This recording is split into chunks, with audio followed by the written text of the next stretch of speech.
Years from 1764 to 1781, George Gall, a Scots surveyor, charted the waters of the Gulf Coast off British West Florida. Along with approximating the population at around 450 persons, Gall made several other observations, including that the inhabitants may truly be said to live in a state of nature. The women are numerous, and those who are natives of the island have a modesty in their looks and a decency in their behavior, not always to be met with between in the tropics. George Gall was elected to the American Philosophical Society in 1774, and his surveyor's tools and his map appear on the stamp of the Cayman Islands issued in 1989.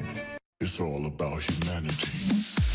It will be Saturday, March 4th, the 11th annual Rotary Central Health Check, the almost island-wide Rotary Health Screening. See us at Foster's Republic's West Bay, cost you less at Governor Square, West Bay Road, A.L. Thompson's Georgetown, Foster's at Countryside in Savannah, Bordentown, from 10 a.m. through 2 p.m. Take advantage of a free mini-medical, a physician's check on your blood pressure, your A1C, your cholesterol, your blood sugar, your healthy weight evaluation, and more.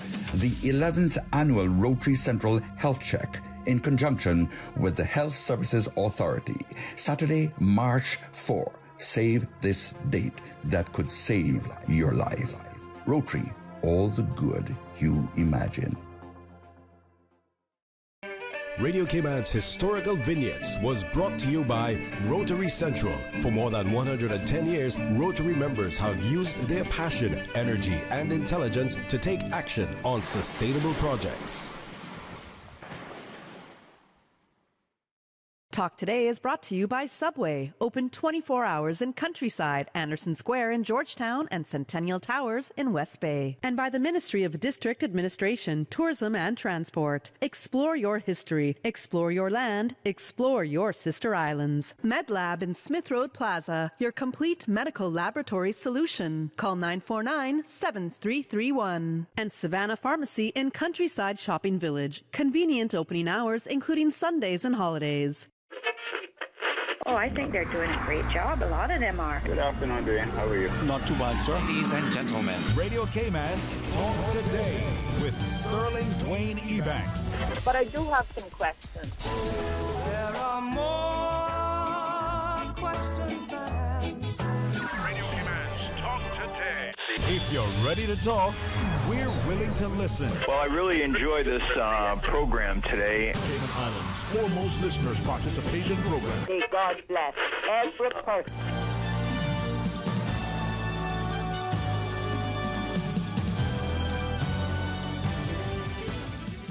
Hey, good afternoon and welcome. Thank you so much for joining us, and I trust and pray that as you tune into our radio, you'll also simultaneously watch us on any of our social media, from the Facebook to the YouTube, to be a part of what's happening, so that as we celebrate with you, whether at the library or any other venues, what is the Cayman Arts Festival. So stay tuned for Talk Today. Radio Cayman's Talk Today, the Cayman Islands' foremost listeners participation program. We ask our listeners to avoid statements or comments which are abusive, derogatory, malicious, or defamatory. Do not use any indecent language or make any statement which is false or misleading. Email talktoday@candw.ky or call 1-800-534-8255. Courtesy of Flow, Cayman's #1 network that connects you to your world like never before. Let your voice be heard. Once again, here's your host, Sterling Dwayne Ebanks.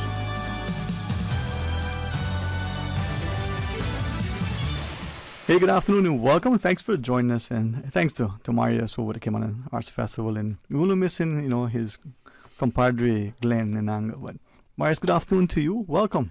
Good afternoon. Thank you so much for having us again here. As I promised last week, we will have performers this time. So I will speak less, and they will speak more, and you will speak also more. We have with us today Natalie Douglas. She's from New York.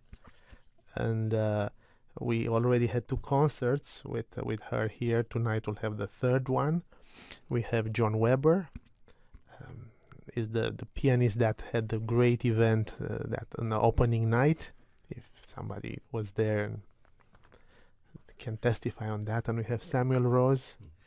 He was also on stage on Thursday, and he will be again on stage this coming Thursday at the library with the Swanky Kitchen Band. And I'm glad that they are here, and they can speak about, from an artistic perspective, what happened this week and what happened last week. All right, well, thank you for doing that for us. And before, Ms. Natalie and John, before we get to you, Sam, from that perspective, we've had this conversation privately and publicly, and oftentimes, two things, local music, the traditional music in particular, and that traditional music which is then presented in my, very simplistic term, in a classical form. Sometimes the transition is difficult. Sometimes the acceptance by the populace is even, well, that's not how we did it, that's not using. But having your team, many of whom are trained classically, using instruments, well, is it the violin or the fiddle? And to be able to bring that to a stage and for it to have not just local acceptance, which is probably most important, but international acclaim. How do we get in from the parent to the student, from the regular bystander to the attentive and enthusiastic, theater goer, to say, hey, this is not just a transition, this is actually, production and promotion? Yeah, a lot there to unpack, Mr. Dwayne, and thank you for having me here. And I want to thank Marius and Glenn and the Cayman Arts Festival for inviting us to be a part of this year's lineup. It's just wonderful to be back in full effect post-COVID, and we can get back to doing what our community needs. I think music is one of those things. Arts are the lifeblood of any society. And when you think about Cayman's own story, we have often overlooked the important role that music and the arts have played in shaping and forming what we know as Cayman. And so in unpacking the fact that we have our own indigenous genre of music, the kitchen band music, I think I've told the story a few times. I kind of happened upon this. I learned it not through any official program or a passing of a baton from the last remaining fiddlers in the day. We've come along after the fact at the urging of one Dave Martins, who looked at us and said, hey, this is something that belongs to your community. If you don't do it, it's going to disappear. And because of that urging, I got together with Nicholas and Daniel, and we started what is now 20 years ago, Swanky Kitchen Band, so in 2003. So it's a journey, it's an evolution on our part, growth, and trying to understand how to reinterpret the traditional music, putting a little bit more amplification, electrification to it, but trying to keep it still as close to its original format as possible. And, so not only do we take traditional songs and repackage them and replay them, but we take also, when we perform live, we'll do, depending on the audience, we'll do other popular songs and standards in a traditional format. So that's our canvas. But we also have written quite a few originals, and that's just expanding. And in many ways, if to listen to Swanky Kitchen Bands, like listening to Radio Cayman, because it's a bit of the kaleidoscope of our soundscape here in Cayman. I think we have one of the most diverse soundscapes in the world, because you literally play everything here on Radio Cayman. That's what we grew up listening to. So we've had a really fun this week so far, or last week, Thursday night, we had a really, really fun example of moving the traditional music. And of course, the standard of traditional songs is Munzie Boat and the Sound.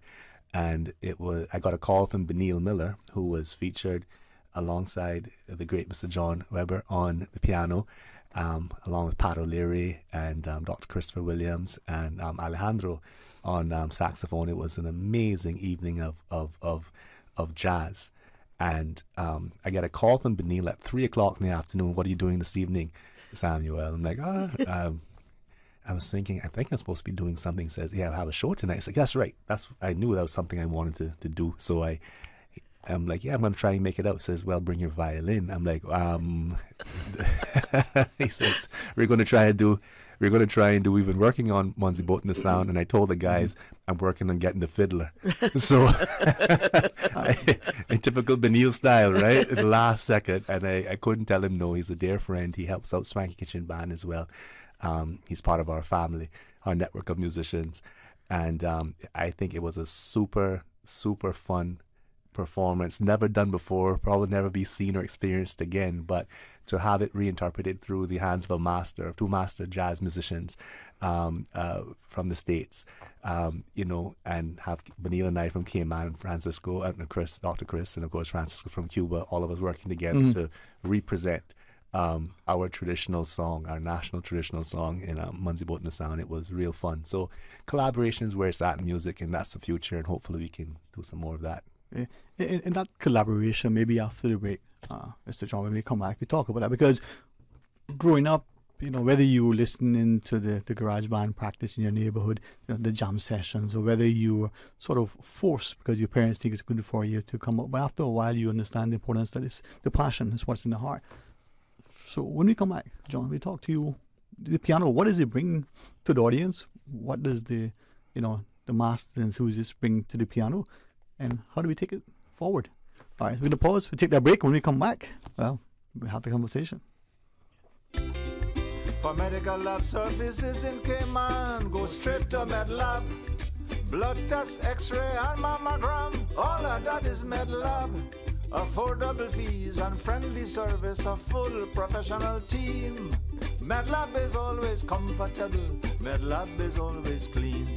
For medical lab services in Cayman, MedLab. February is here. Don't let the motivation fade. The MedLab team would like to encourage you to stick with your 2023 resolutions. They say variety is the spice of life, and that's why at Subway we're introducing the new boneless hot sub. Say what? The premium sub brings new ingredients like spicy breaded boneless chicken, French's crispy fried onions, and buffalo wing sauce, bringing a zesty and flavorful experience with every bite. Add some of your favorite veggies, cheese, and ranch sauce of your choice of freshly baked bread for the ultimate boneless hot sub. For a little spice in your life, try the new boneless hot sub from Subway. So good and tasty. And make it a meal with a drink and chips or cookies. Subway. Eat fresh. Grand Cayman's biggest one-day family fun day is back. The 54th Annual Agricultural Show at the Stacey Watler Agricultural Pavilion in Lower Valley. Ash Wednesday, February 22nd. Raffle tickets are on sale now. And for only $25, you can win $20,000 and so many other prizes. Raffle tickets include general admission to the show. For more information, visit them on Facebook or CaymanAgriculture.com.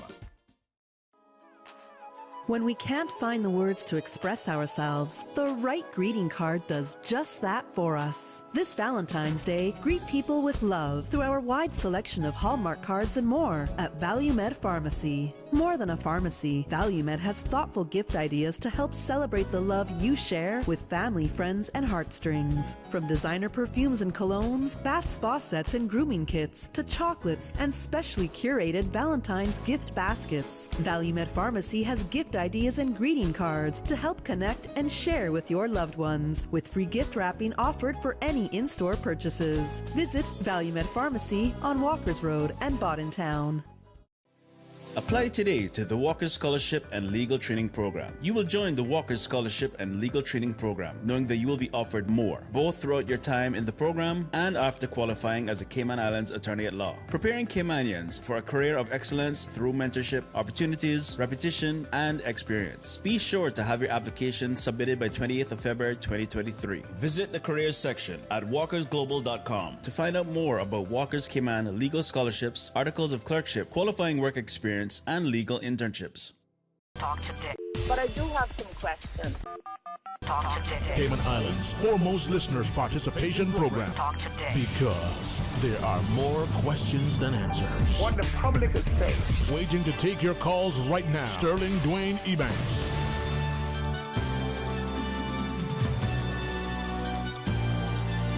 Hey, good afternoon. Welcome back. Thanks so much for joining us. Thanks for the opportunity to celebrate and showcase the arts, and in the performing arts in particular, with Marius at Cayman Arts Festival.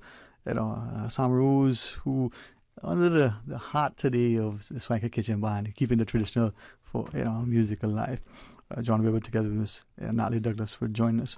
Just prior to the break, Mr. John, I was asking you, not just as a pianist, but the idea to be classically trained, to be performing internationally, to be, amongst your peers, sometimes just conversations and wondering, I would imagine, just like an athlete who's saying, I wonder, I'm a sprinter, I can run 15 seconds in, 50 meters. I wonder if I can do it in 5 seconds.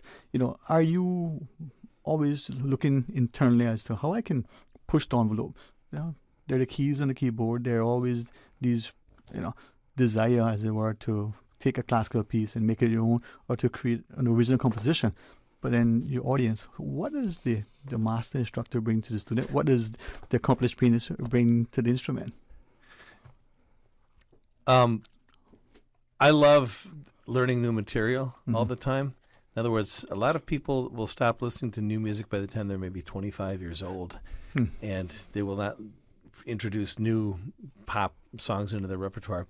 I try to keep up as much as I possibly can, hear what's going on, just to hear what is available to me, because otherwise I'm depriving myself of a lot of new material. Yeah. And I learned some songs for the concert we did last Thursday, and they're great. I mean, I learned a song by a woman who lived to be 106 years old, who's kind of a legend around here in the Caymans. So yeah, I think you can learn something from anybody. And I play a regular gig on Tuesday nights in New York City with a lot of people who are half my age and younger. I'm 61. People who are in their 20s are playing remarkable material, and I'm learning from them. So... But getting back to your question, but should anybody have it imposed on them or forced on them? Or, in other words, if a kid sort of naturally is gravitating toward an instrument and playing for several hours a day, whether they're not even asked to do it, should you ask them to have lessons?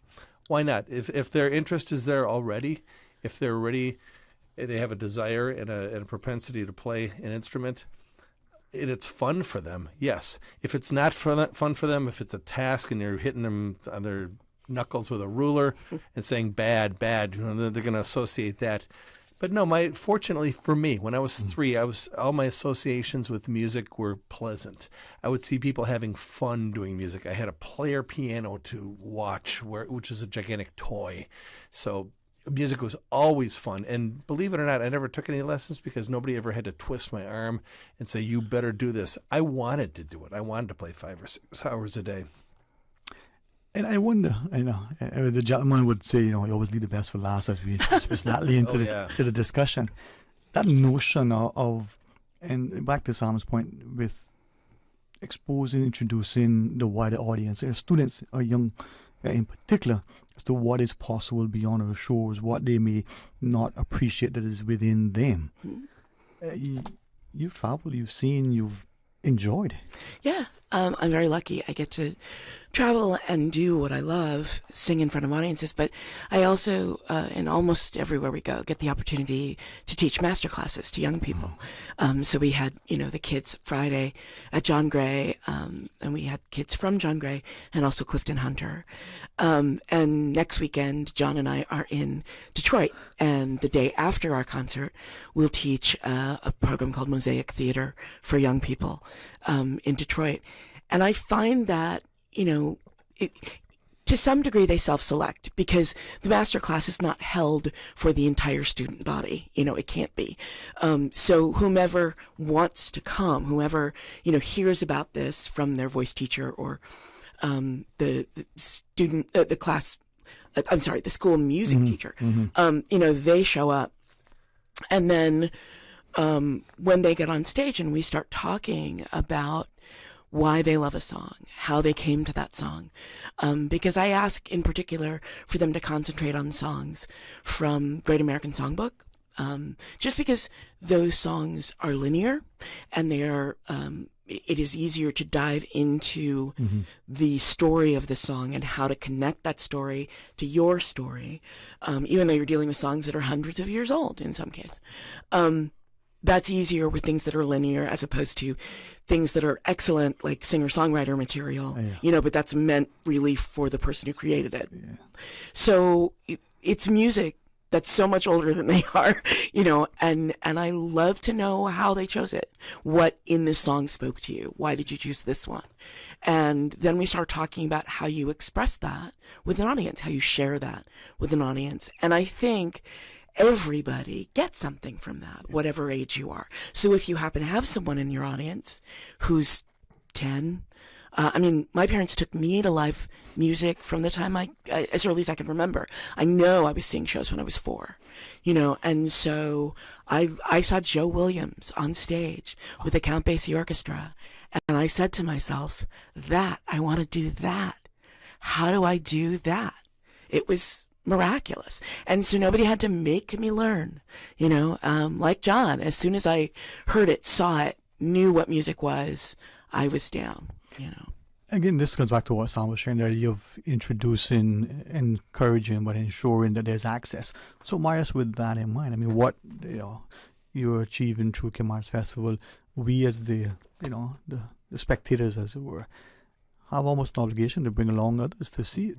I just want to add something here, because all 3 invitees here have spoken about really good ground. Mm-hmm. Yes, they like doing that, and it was easy to nurture, and it was easy to the seed that was planted was coming really nice. Sometimes when we started to put together the festival program, and I was looking for bios, and the one that remains in my mind from Swanky Kitchen Band, it was I hope I'm saying it right, protectors and promoters of kitchen band music, right? So I was thinking, okay, it's a good environment to preserve this, because sometimes you try to do something, you try to save Latin language when nobody's talking Latin language, but they try to preserve something that everybody likes here. So it's a good environment. Their event is sold out. I don't even want to say more about that, because it's done. Yes, we sold all the tickets that we had. Actually, somebody came to me, how can you go with them at the library when you know that they sold immediately the tickets? So I'm coming back now and said, okay, next year. And this is a promise and a challenge at the same time, because we have spoken yesterday on the phone. You don't know what is coming. And we said, we have all these kids that we have them in schools. They play various instruments. We will put together a group under their supervision, and next year when we will do the concert, we will double the number of people that will be on stage. So they are 10. We create a new group of kitchen band with our students under their supervision. So the room will be bigger for sure, and I promise that will happen. From now, I put on my agenda that one of the events next year, the festival, would be them. Because you see that it's coming along really nice, and it's natural, it's organic. You don't need to force this. Yeah. What is it that we heard in that famous movie, Build It and They Will Come? Yeah. Field of Dreams. As otherwise, I thought it was Pele talking about it. but I say that not in jest. Is it then, Sam, from that perspective, we need to be appreciative of what we have. We need to consciously subscribe to something, diligently and deliberately ensuring that it gets, not just the protection, but the promotion, the participation, and that level of what would one say, probity that should come with. Are we doing enough of that and everything? And when we do present it, is it uniquely ours, or are we co-opting something else? So again, a lot to unpack there, and essentially this is an identity project. We recognize that. So I was privileged to have a conversation with one of the last surviving members of the Radley, Gerzong and Happy Boys band, and that was Keith Gerzong, Mr. Radley's son. And Mr. Radley and Keith and I think their drummer, Mr. Stanford, they actually played at the Grand Ole Opry back in 1987. Cool. And so we were performing for the Gerzong family, because Mr. Radley had passed long before then. And so we had this evening where we were hired to play for their family. And so it turned into like this almost like impromptu unplugged event where they were telling us about some of the songs we were playing, and so Keith came up to us afterwards and said, this music is in the DNA of every Caymanian, right? And That's how we describe it. It's Cayman's DNA. And when they hear this music, even if they've never heard it before, they're going to shake. And he shook his shoulder like that, you know? And we were killing ourselves laughing. But I've come to see that is absolutely true, because it's kind of like a relative that you've never met before, but you look at them, you realize, oh yeah, they're definitely family to us, right? Yeah. So people see themselves in this music, and so we realize that the importance of it is to ensure that it's passed on. And so I believe that there's no true success, as per Miles Monroe's famous saying, there's no success without successors. And so we think we've kind of built enough momentum locally now to get attention. We do the school the school circuit. We visit as many schools as we can and stuff like that. And we have we're working in fertile soil, because we have many children learning violin now. Because when I was growing up, we were the odd ones learning the violin, kind of like, oh, why are you doing that, kind of a thing. But now violin programs are in school. So I just want to create a new avenue, because again, identity. The children sometimes don't necessarily identify with classical music. That's it. Yeah. I did Royal Schools and Trinity boards up to grade 8 in both violin and piano. I failed grade 8 in piano, so I gave up at that point in time. But I remember like getting to that stage where it was like, oh my gosh, these songs are so there's like nothing in it. They didn't expose us to jazz. They didn't take us someplace else or convert like popular music and so. It was all very just, you know, very structured within that classical sphere. Very few deviations from the mean, and I didn't connect with it. And so I'm hearing more and more about wonderful violin players, because I've had to judge at National Children's Festival of the Arts. And, you know, I see some coming up, I'm like, wow, that one really has it. That one has it. You talk to them a year later, and the parents, I'm saying, hey, how's the thing violin going? The parents like, tell him what's really happening. And they're like, I stopped playing, sir. Like, why? I'm just not enjoying it, right?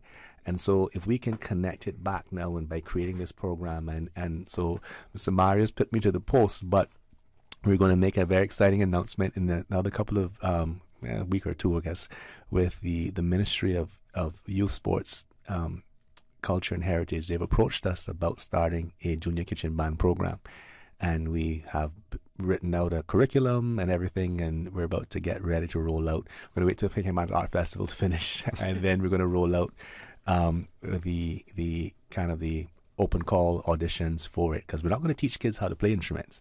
No, they have to know how to play. So that's our job. Yeah, that's right. So they'll teach them how to play, and then we bring them to them. That's how it should be. Yeah. I mean, it's instruction, right? Correct. As we go into the break, let me ask this while we're in that vein. That thing which should be celebrated, the uniquely to Caymanian, let's take our own folk music. Are we at risk of, in an attempt to introduce and acclimate and ensure that we have acceptance of other things, that we could be displacing the Caymanian traditional music? The NCFA, for instance, sometimes you go there and you have to question what is being presented and to what extent is it representative. Right. Many would ask, well, are we not being sufficiently assertive enough to put our stop? Well, we can only do our part, right? And Swanky has to accept its responsibility for ensuring that the ground is fertile enough for children to have an interest, because again, you can't force them to play, right? Right. And so I think the program we're designing, and some of the other things we've done as well too, because even falling short of a wider program, I do think what we've done recently, Benil and I have been working on a project where we've taken some of our recorded music already, some of the traditional songs we've recorded, and we've broken it down to backing tracks, because it's pretty hard to form a band. But if we could at least start with the most important part of a kitchen band, I would argue, is the fiddler. That's the distinguishing feature of our traditional music as opposed to other islands' traditional music. It's the fiddle. For some reason, we were the fiddle islands. We had this coagulation of fiddlers. It's just really strange. And every district had multiple fiddlers, and it wasn't a weird thing for a granddad to have a fiddle kind of sitting around, and then at Christmas time he might know one song and he play that one song 1,000 times, some libation and in the kitchen. So I mean, it was just kind of, you had different levels of musicians, and the fiddle was the thing that was our distinguishing feature. And so now that we have so many kids learning violin in school, because violin and fiddle is it's the same instrument, it's just a style of playing, right? We've taken the backing tracks, or taking our music, remove the violin, just guitar, grater, and drum, or basic drum, slowed it down as well too, because there would be children at younger ages who would not be able to play as fast or as quickly. So that way now we're going to create categories for fiddle, for NCFA, traditional fiddle at NCFA. So it makes it a lot easier. And the violin teachers, then, if we have the score of those songs, they can teach them, and we expect they'll be reading it initially and stuff like that. But as they get on in age, we expect them to play a little quicker, start, playing some drones and stuff, and playing more than one note, and allowing them to create in that space as well too, and to express themselves a bit more. So that's another element we would like to be able to add to it. So I'm happy that we're trying to finish that part of it. So there's so many pots on the fire right now, and my propensity is to want to do more than is actually possible. So I have to manage that, because I also have another job. So they say. Apparently, so they say. I mean, I guess that pays the bills. So you can. All right. So Marius, when we come back from this final break of our segment, we know the tickets are sold out. We'll see what we can get a few. All right. All right. Join us after the break. Valentine's Day is around the corner. Your friendly neighborhood pharmacy, Savannah Pharmacy, is here. Valentine's Day cards, gifts, and more. Don't break the bank to show your love this Valentine's Day. Whether you're shopping early or scrambling last minute, Valentine's Day made easy at Savannah Pharmacy in Countryside Shopping Village, just around the corner, with everything your family needs and convenient opening hours, including Sundays and holidays. When you're craving something big, something tasty that gives you that lip-smacking satisfaction, something that hits the spot, there is nothing better than a footlong from Subway. It's pretty tasty. Filling and full of flavor. Try our new sweet onion steak teriyaki with a twist, or the classic chicken teriyaki. Top it with green pepper, onions, cheese, and that sweet onion teriyaki sauce, all piled on your favorite artisanal bread. Satisfy that craving with a footlong from Subway. Fresh, delicious, tasty, meaty. Let's make it a meal with a drink, chips, and cookies. There is nothing better than a footlong from Subway. Wouldn't it have been grand if you had purchased land 30 years ago? It may not be 2020, but a perfect vision has never been more clear. Cayman Brac and Little Cayman, poised for growth with an eye on the future. Your land, your history, your future. Discover all that our sister islands have to offer. The offices of dermatologist Dr. Dwayne Porter will be taking appointments from February 13th to 18th at his Crew Road Clinic. Clinic appointment slots are limited. Whether you're seeking advanced skincare, Botox, filler, cosmetic skin enhancements, or simply looking to reduce wrinkles, Dr. Porter offers a full-service dermatology and dermatological surgery practice. For more information, email dr.portercayman@gmail.com or call 946-9020 to book your appointment today. That is 946-9020. Talk today. But I do have some questions. Talk today. Cayman Islands' foremost listeners participation program. Talk today. Because there are more questions than answers. What the public is saying. Waging to take your calls right now. Sterling Dwayne Ebanks.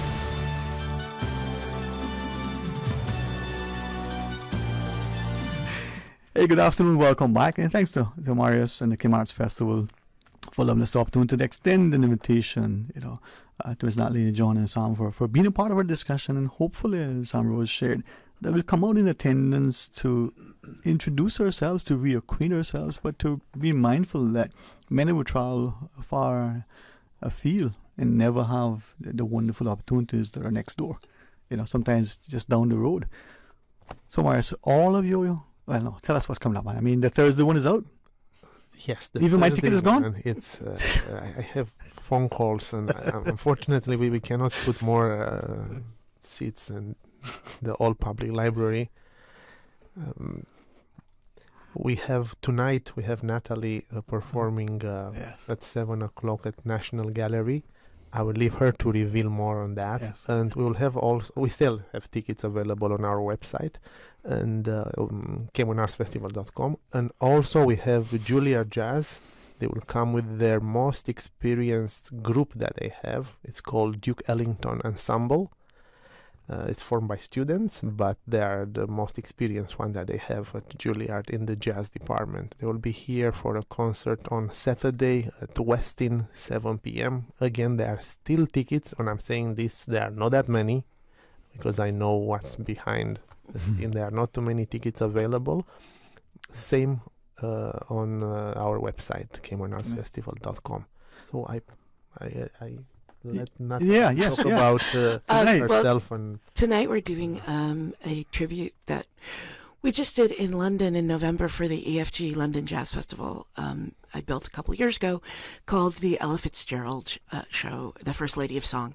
And I started this series in 2017 at Birdland in New York. And I did a different tribute to a different artist every month. So I started with Sammy Davis Jr. and, of course, always Nina Simone, and Linda Ronstadt and Dame Shirley Bassey.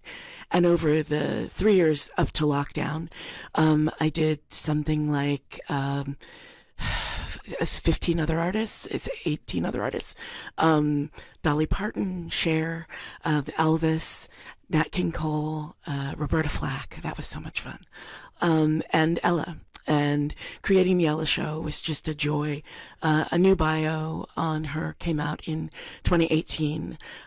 So I dove into that, and then there are several others, of course. And I did a lot of research because I feel like my job in this instance is to let people who love her and know a lot about her have a really good time with the music they love, and maybe throw them some surprises. And have people who know nothing get a little introduction, hear some things. So that's what we're doing tonight, me and John, at the National Gallery Gardens. Yeah.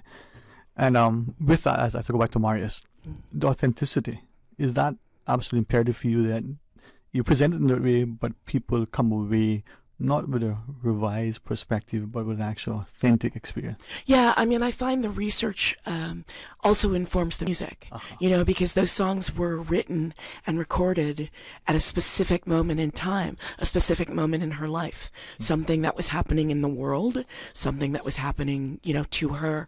And we premiere a song that never got released widely, that Ella wrote for Dr. King when he was assassinated, because she was very close to him, and she was she was a civil rights activist, but that part of her career and that part of her life was not as widely known. So she wrote this song, and I think it speaks so much to who she was and who he was and what she believed in and the cause they were both fighting for. And so I love that, being able to share a moment like that with an audience who probably, most of them have never heard that song, and then some of the things that they expect. And to me, that's the real authenticity, giving people some things they come wanting. Part of our job is to satisfy our audiences, give them what they come expecting to hear, but also give them some surprises. If they knew everything we were going to do, they wouldn't have to leave the house. But we want them to get dressed, come on out, and hang out with us. Yeah. So John, with that perspective, the storytelling through music, it says, there's ministry in music. Storytelling is important for the audience to be able to understand the historical perspective, but to provide hope for the future. Yeah, absolutely.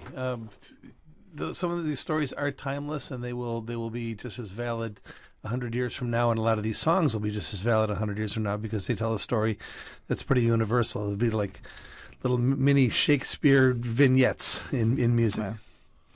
It said, Sam, if music, be the food of love, play on. And I think oftentimes we don't appreciate, just enamored, as you recall, it's Natalie, our history. We're still fighting for those things, whether in our own neighborhoods in terms of equality and access, to the beaches or to the benches.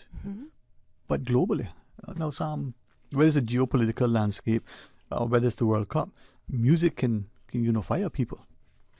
It certainly can, and I think it's so important that in the diverse place that Cayman has become, that we have an appreciation, we share our pride and appreciation for the musical genre that was created out of here, came out of here, in a time in which there was nothing. People had to create their own entertainment. There was no external, there were, record players. There was barely access to radio stations, etc. So this music harkens back to a period of settlement, to the arrival of people from the British Isles with that fiddle. But then, of course, the African slaves who didn't have a choice in coming here. But this is Cayman's history. And so these two cultures merged and formed, and out of that, entertainment, interaction, storytelling, music and song was created. And I think it's we have to do justice to our past, and while just like everything in culture, it evolves. I think it's important that people who come to Cayman and make Cayman their home know that something existed here and was created here artistically. And so now we're creating new things and adding and layering on top of it. But the musical foundation, the canvas, the original canvas, not saying that's the only thing that can be played here by all means. Quite opposite, it has been happening. But I think it's just great for the overall conversation and for mutual respect and understanding, for people to realize that, oh, well, there was something here. And, oh, it's neat, it's unique, and it's different. And I think, so we're going to have some fun with it on Thursday night. And since we're in the library, I guess we'll have to make it a bit academic and tell them some stories and stuff about the music. So it's going to be a very intimate show, and kind of more akin to like a coffee shop type of feel. And I just love the fact that we're in such a historical place with that old cap and rails and boat hull in reverse ceiling. You should take a look inside the ceiling of the old library. It's quite amazing. So that place has a lot of significance to us as Caymanians, and it was a place where we could access learning. And so hopefully when people come to join us on Thursday night, they'll be able to access they'll access the true authentic Caymanian music experience. Yeah. Well, Marius, to start with you, let's close with you. Final thoughts to our listeners. I mean, please come and enjoy our events. I receive phone calls asking for tickets. We had the tickets on sale since December. Don't wait till the last second, because it's impossible sometimes to find another space there. And we have Cayman National Choir on 18th of February. We have an amazing pianist coming from UK, Peter Donahoe. We have a play on 26th of February. We still have tickets, so don't wait. The prices, I think we decreased the prices actually from previous years, from $40, now they are $30 just to allow as many possible to come and see our events. You will not regret. Indeed. Well, thank you for taking time out of your schedule. Thanks, Sam, for coming across. And hopefully through this we'll get people, particularly parents, to appreciate investment in our children, so that we understand what music can do to not only soothe the soul, but inspire the mind.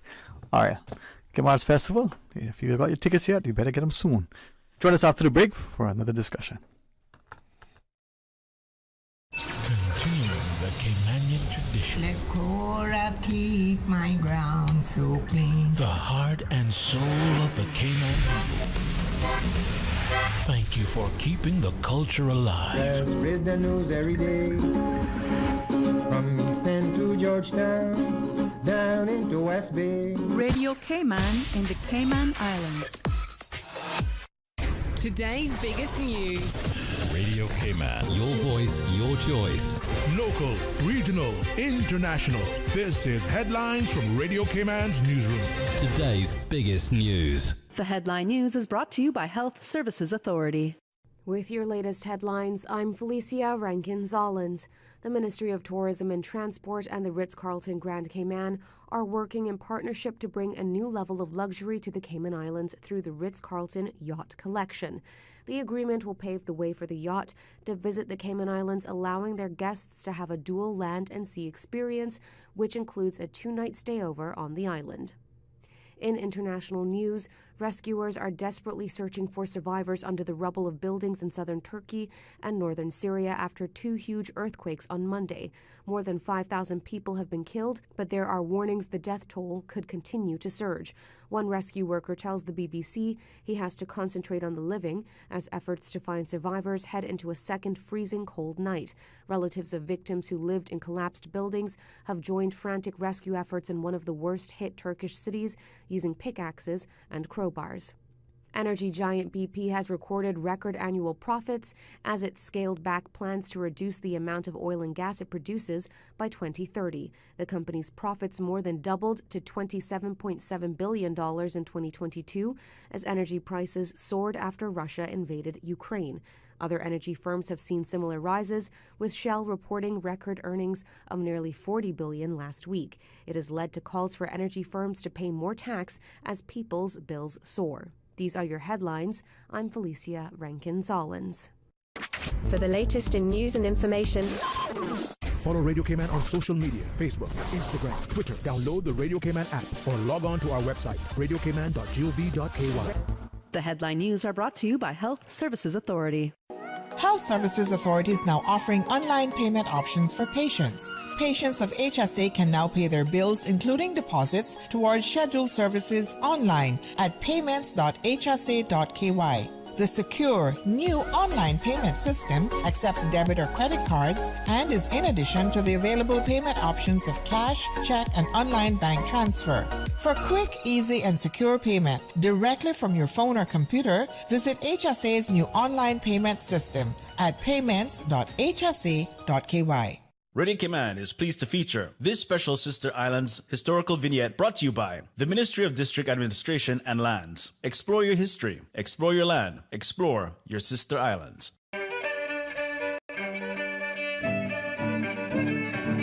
Hinton Roxroy Connolly was born in Creek, Cayman Brac on 9th September 1937. Fondly known as Big H to his family and friends, following a 5-year career at sea, Mr. Hinton returned to Cayman Brac, taking up work with Brac Power and Light Company for 3 years prior to moving to Grand Cayman, where he commenced employment with Cable and Wireless in March 1966. Big H would eventually move back to Cayman Brac, working his way up from a linesman to a supervisor throughout the 29 years of employment with Cable and Wireless, eventually retiring in August 1994. Following his retirement, Mr. Hinton continued to do electrical work for the many people of Cayman Brac.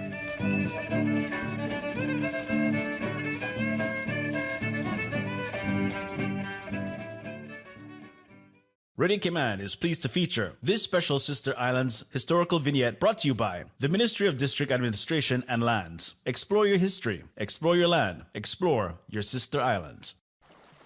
Explore your history, explore your land, explore your Sister Islands, the ultimate staycation experience. Your culture, your freedom, the land that time forgot isn't gone. It's your Sister Islands. Discover all that our Sister Islands have to offer. Talk today. But I do have some questions. Talk today. Cayman Islands' foremost listeners participation program. Talk today. Because there are more questions than answers. What the public is saying. Waiting to take your calls right now. Sterling Dwayne Ebanks.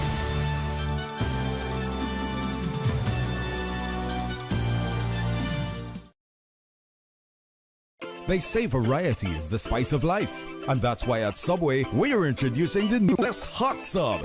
Say what? The premium sub brings new ingredients like spicy breaded boneless chicken, French's crispy fried onions, and buffalo wing sauce, bringing a zesty and flavorful experience with every bite. Add some of your favorite veggies, cheese, and ranch sauce of your choice of freshly baked bread for the ultimate boneless hot sub. For a little spice in your life, try the new boneless hot sub from Subway. So good and tasty. And make it a meal with a drink and chips or cookies. Subway. Eat fresh. Valentine's Day is around the corner. Your friendly neighborhood pharmacy, Savannah Pharmacy, is here. Valentine's Day cards, gifts, and more. Don't break the bank to show your love this Valentine's Day. Whether you're shopping early or scrambling last minute, Valentine's Day made easy at Savannah Pharmacy in Countryside Shopping Village, just around the corner, with everything your family needs and convenient opening hours, including Sundays and holidays. Coming in hot. Coming in hot for the Red Dot sale only at Reflections. Red Friday is one day only. This Friday, February 10th, nearly everything must go. Clearance sale on men's and women's shoes. Nike, Reebok, Adidas, Puma, Dockers, and more. Limited styles available. Get yours before they're gone. Spot the Red Dot on any tagged item and receive up to 50% off. Ladies, save up to 50% off on clothing. Just in time to find your perfect Valentine's outfit or Valentine's gift with lingerie and personal massages at 10% off. Save on dresses, blouses, pants, and find even greater savings in our clearance baskets. Men, spot the Red Dot on any tagged item and receive up to 50% off on brands like US Polo, Dockers, and 20% off on all gym apparel. Levi jeans starting at $34. There is something for everyone at Red Friday at Reflections, one day only this Friday, February 10th. Reflections Clothing Store located on Cheddar Road beside the mango tree across from Kirk Napa. Open Monday to Thursday, 9 a.m. to 8 p.m. Friday and Saturday, 9 to 9 p.m. Talk today. But I do have some questions.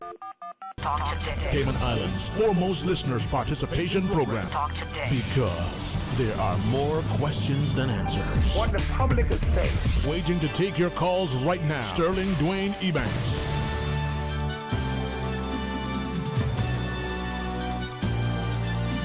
Hey, good afternoon and welcome. Thanks for joining us. Well, glad for the opportunity to ensure that our listeners have the chance to share their thoughts here in this open line segment for the next 45 minutes or so. So let's go straight to the phones. Welcome, good afternoon, thanks for calling. Oh, thank God for you, Sterling. What would you do at Radio Cayman? Well, thank God that we have a public that is so appreciative and willing to ensure that unlike other places, the radio station is and for the people. So it is a radio station. Let's ensure that we continue to own it and celebrate it.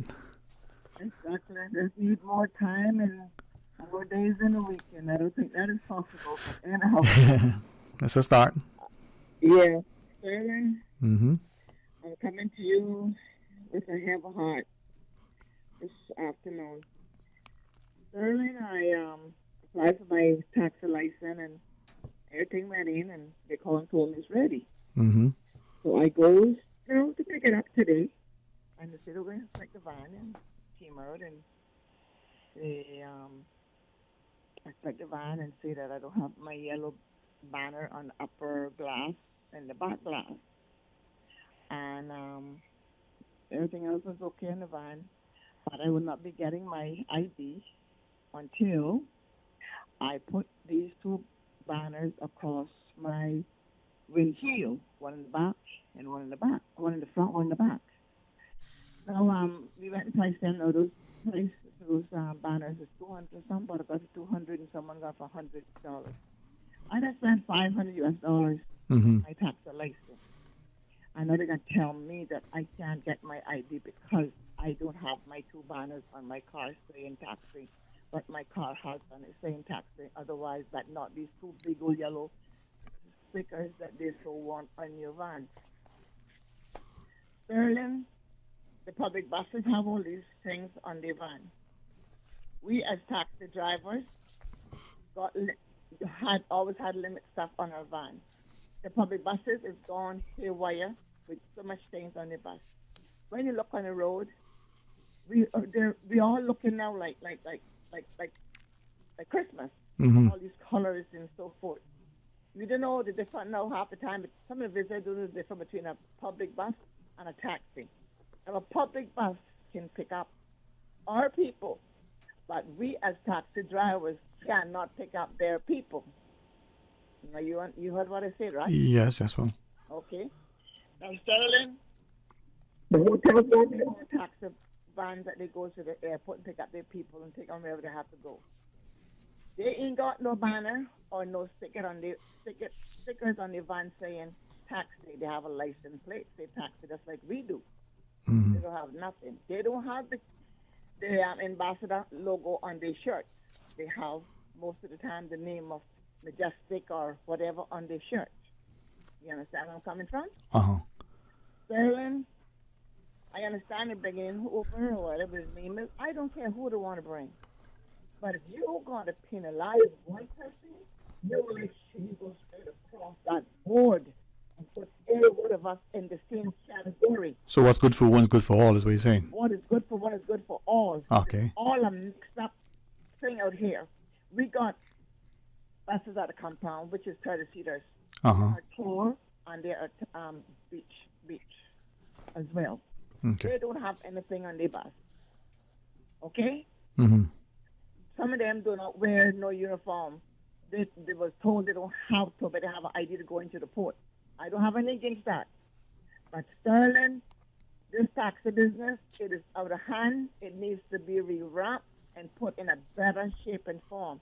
To talk about bringing high-end visitors to this island. How can you talk about bringing high-end visitors to this island when you have a tax that look like a blim-blim? We are becoming a third world country, from the public beach right down to Royal and North and throughout Georgetown when it comes to what we should look like. If we can't look professional, and when I say professional, putting a banner across our screen doesn't make us professional because we already have the sign saying taxi on our vehicles. You understand, Sterling? So what is the purpose of this sticker? I don't know. All they're doing is setting us up to be robbers in our own yard when night comes, Sterling. Can you, if you have a minute or two, help us to understand from what you're sharing? A couple of questions come to mind, just for clarity. It would appear that there are three categories: the taxi, the tour, and what we call the public buses. Is that, or understand, are those the three categories? Separate apart from the limousines and those? Three that I know could be more than three from the way things looking right now. Yeah. And because up there, there could probably be more. Right. And the public buses are privately owned. They're not a public bus. They're not the government. They're not. But those are the three categories then, right? Let's speak through. Right now, yes. Okay. That's all I can think of. And just to maybe make sure I understand what you just shared, you said the taxis can't pick up the passengers for the public buses, but the public buses can pick up the passengers that may choose to do a taxi. Mm-hmm. How do we know which passengers is designated for either a taxi or a bus? We take the tour out of it for now. Okay. All right. Say for the public bus, right? It runs in district. Okay. We as taxi drivers just run the airport, the hotels, and the cruise ship. Okay. But the public buses, there's sometimes you see them various places that you wouldn't even expect to see them. But I believe now, I could be lost for words or I could say it wrong. I think everything is like open. You can, the book is open. Okay, so from what I gather. Yeah, let me understand. And let's say a hotel. Well, let's go back. We would gather that to operate at the airport, there's a special license from, I guess that would be the airport's authority for you to go there and do so. So at the hotels, You use the same license the public transport gave you, but you gotta pay a monthly fee. Yeah, permission then to use to take passengers to and from the airport. So at a hotel, can I don't mean to refrain from calling it public buses, but because it's not what we know to be public transport in its strictest sense, but can those buses on its route go into the hotel either because they were called or because formally and informally and say, hey, anybody here want to go on the bus and just make its loop into the hotel and pick up people like the taxis usually would be seen doing? Public buses, I know for a fact at the Marriott, a lot of public buses used to come up to the Marriott and do drop off. Also pick up too when they are ready. They would bring the visitors from the cruise ship or walking on the street coming back into the 7 Mile, and they would get off I saw my own self at the Marriott. Okay. When I was working Marriott. Yeah, I gather it happens at some of the other hotels as well. So then let me ask as well. Again, go into either those who travel or those who watch movies. There is, the person somewhere on the sidewalk on the street. There's a taxi going by, and they hail a cab. They flag it down. Can people in Cayman do that to take a taxi, or is that not something that is done? We're losing your mom. Royal. Yeah. They say that no taxis were supposed to be parked up anymore. Uh-huh. We could not pick up people just walking. We just can't stop and pick up people on the street. Uh-huh. But a lot of taxis stop and pick up people, even if they're not even trying to get a taxi. They stop and say, "Do you need a taxi?" And some of them say yes, some say no. I don't do that. Okay. That's not me.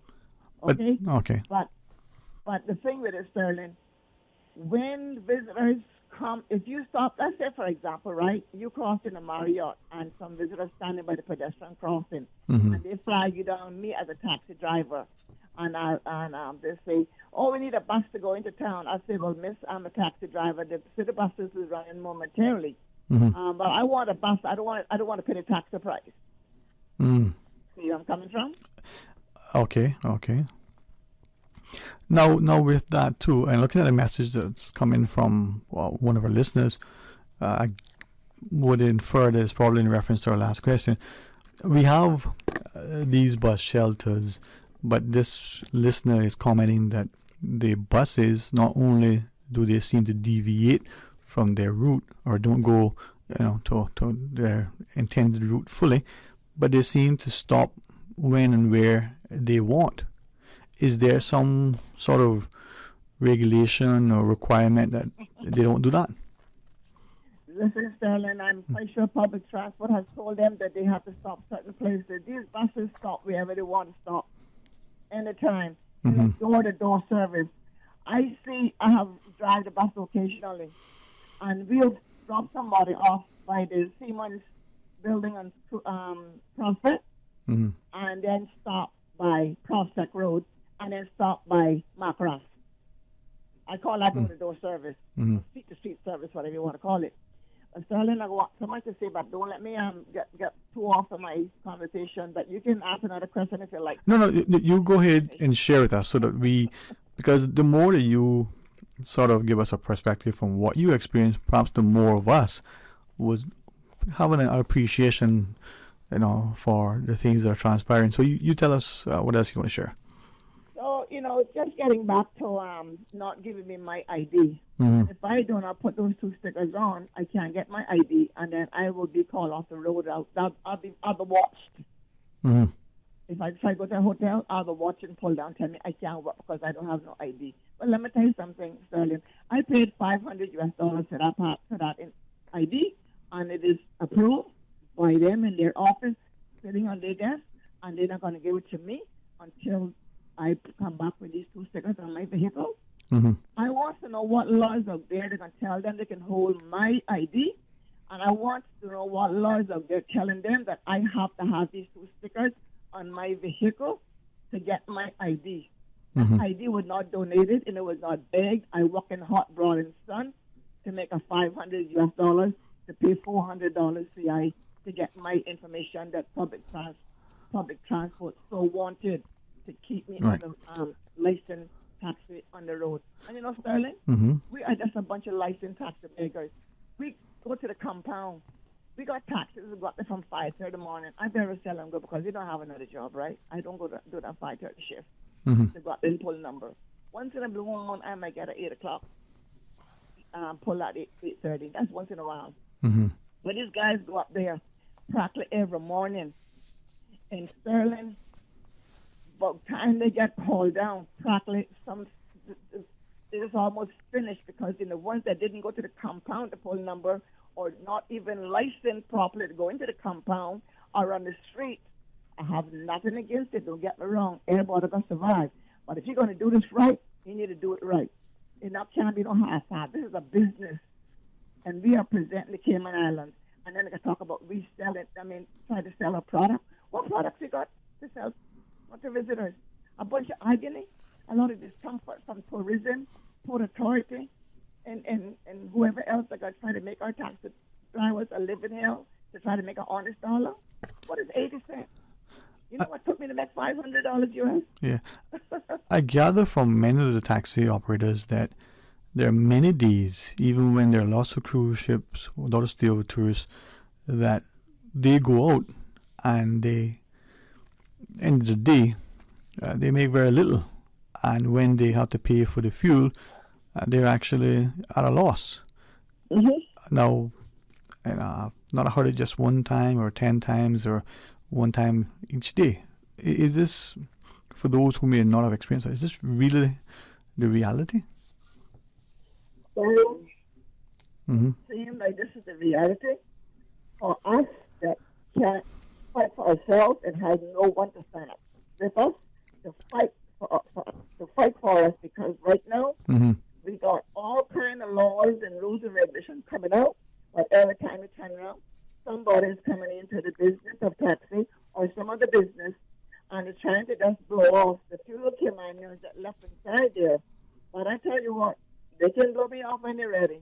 But I tell you one thing, I ain't not putting no sticker on my vehicle, and I just hope that they listen this afternoon.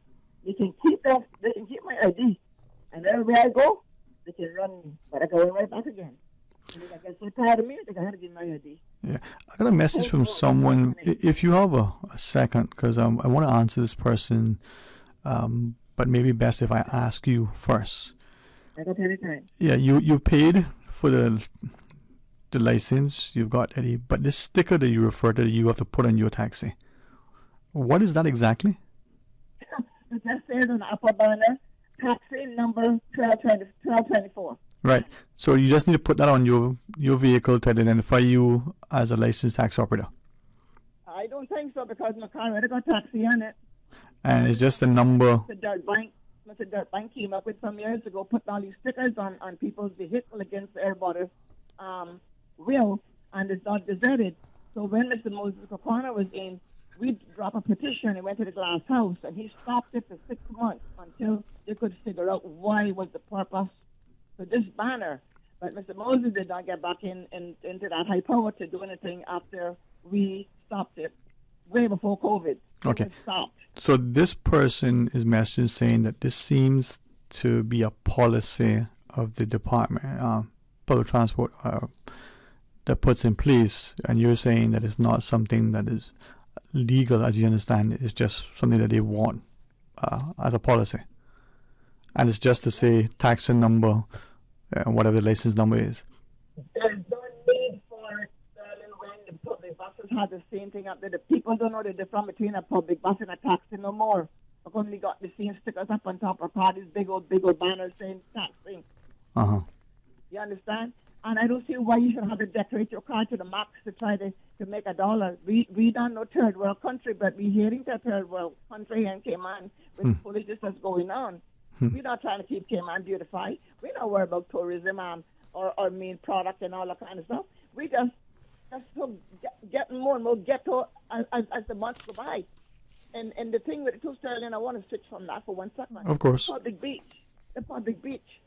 They said there's no one down there attending those rooms to make sure that they're in order. The basins are full of sand. There's no toilet paper down there, no paper towel down there. The place is flooded with water. Everybody must go in there and wash up and leave the place in a mess. I heard that they're going to put a shower down there. The shower hasn't got there as yet. They don't have anybody down there attending the building to keep it clean. The Port Authority got somebody down there. They got them at North Terminal. They got them at the compound. They got them here and there cleaning. But yet where the majority of visitors are going at the public beach, they don't have anyone down there assisting and making sure the bathrooms are up to date.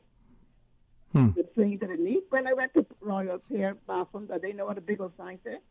Please flush toilet and please do not wash your feet in the basin. Down at I think down by Turtle Farm, saying the same thing too. Do not wash your feet in the basin. These are things that is going on, and nobody down there to say anything. And then we got such a great product, and we're so proud of our product, and we so this and we so that. Now, look at something, Sterling. Something coming in your hair, and it coming big. And the talking now worrying about this Hoover has to come in here. Let me tell you something. I don't worry about it. Because regardless, if we worry, don't worry, it's going to still come.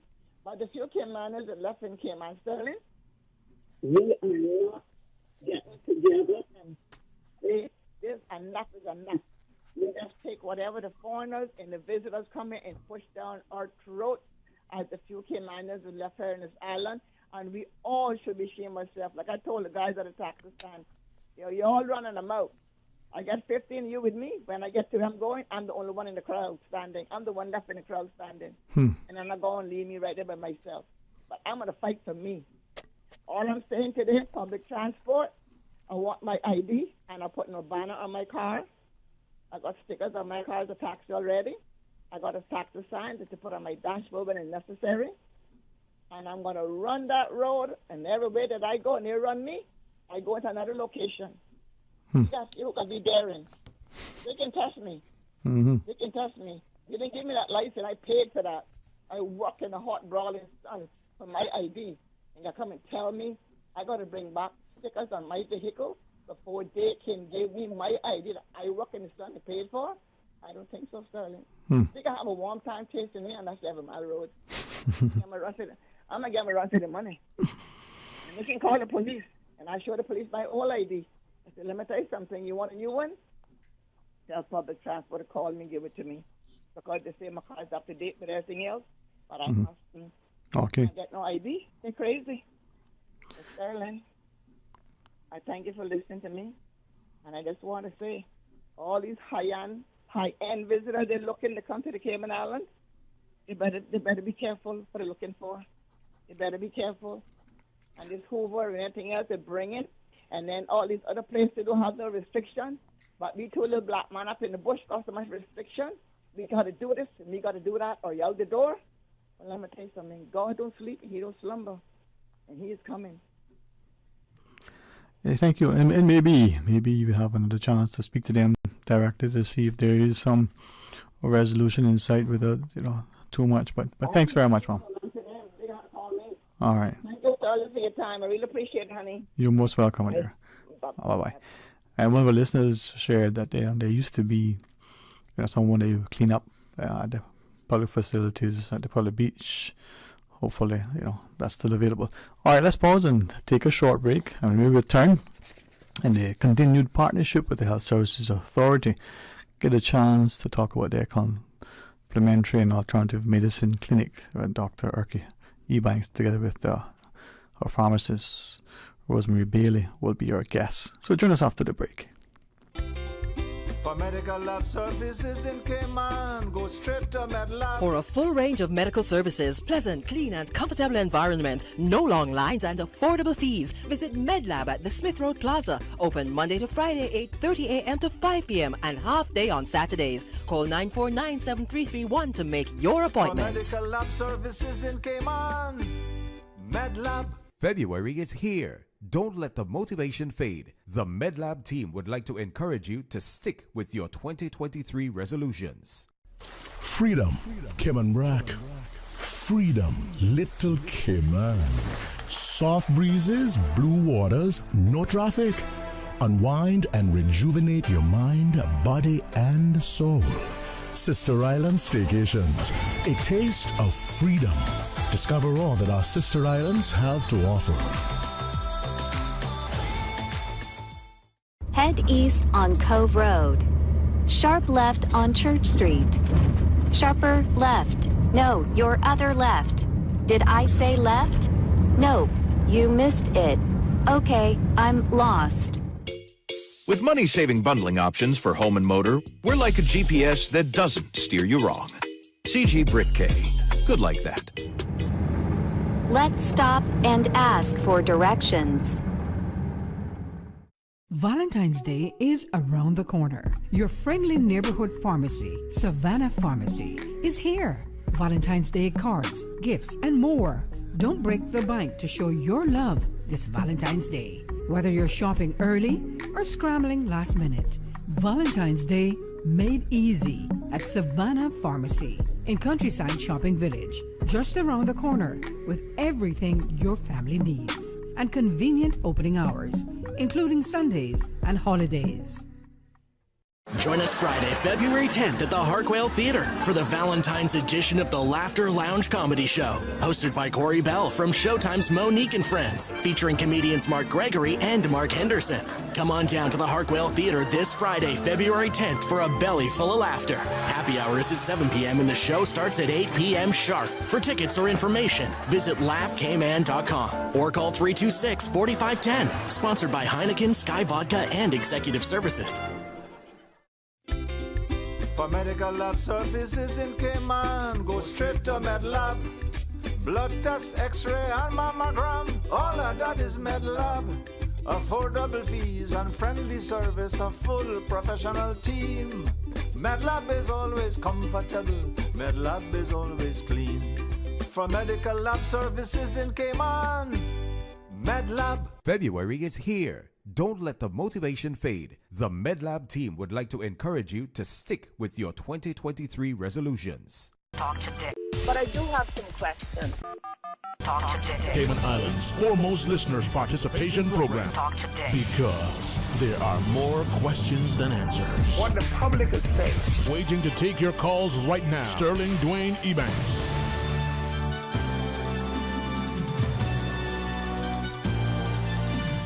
Hey, good afternoon and welcome. Thanks very, very much for joining us. And it really is a pleasure once again to welcome to the studio Dr. Ebanks, and one of our medical doctors over at the Health Services Authority.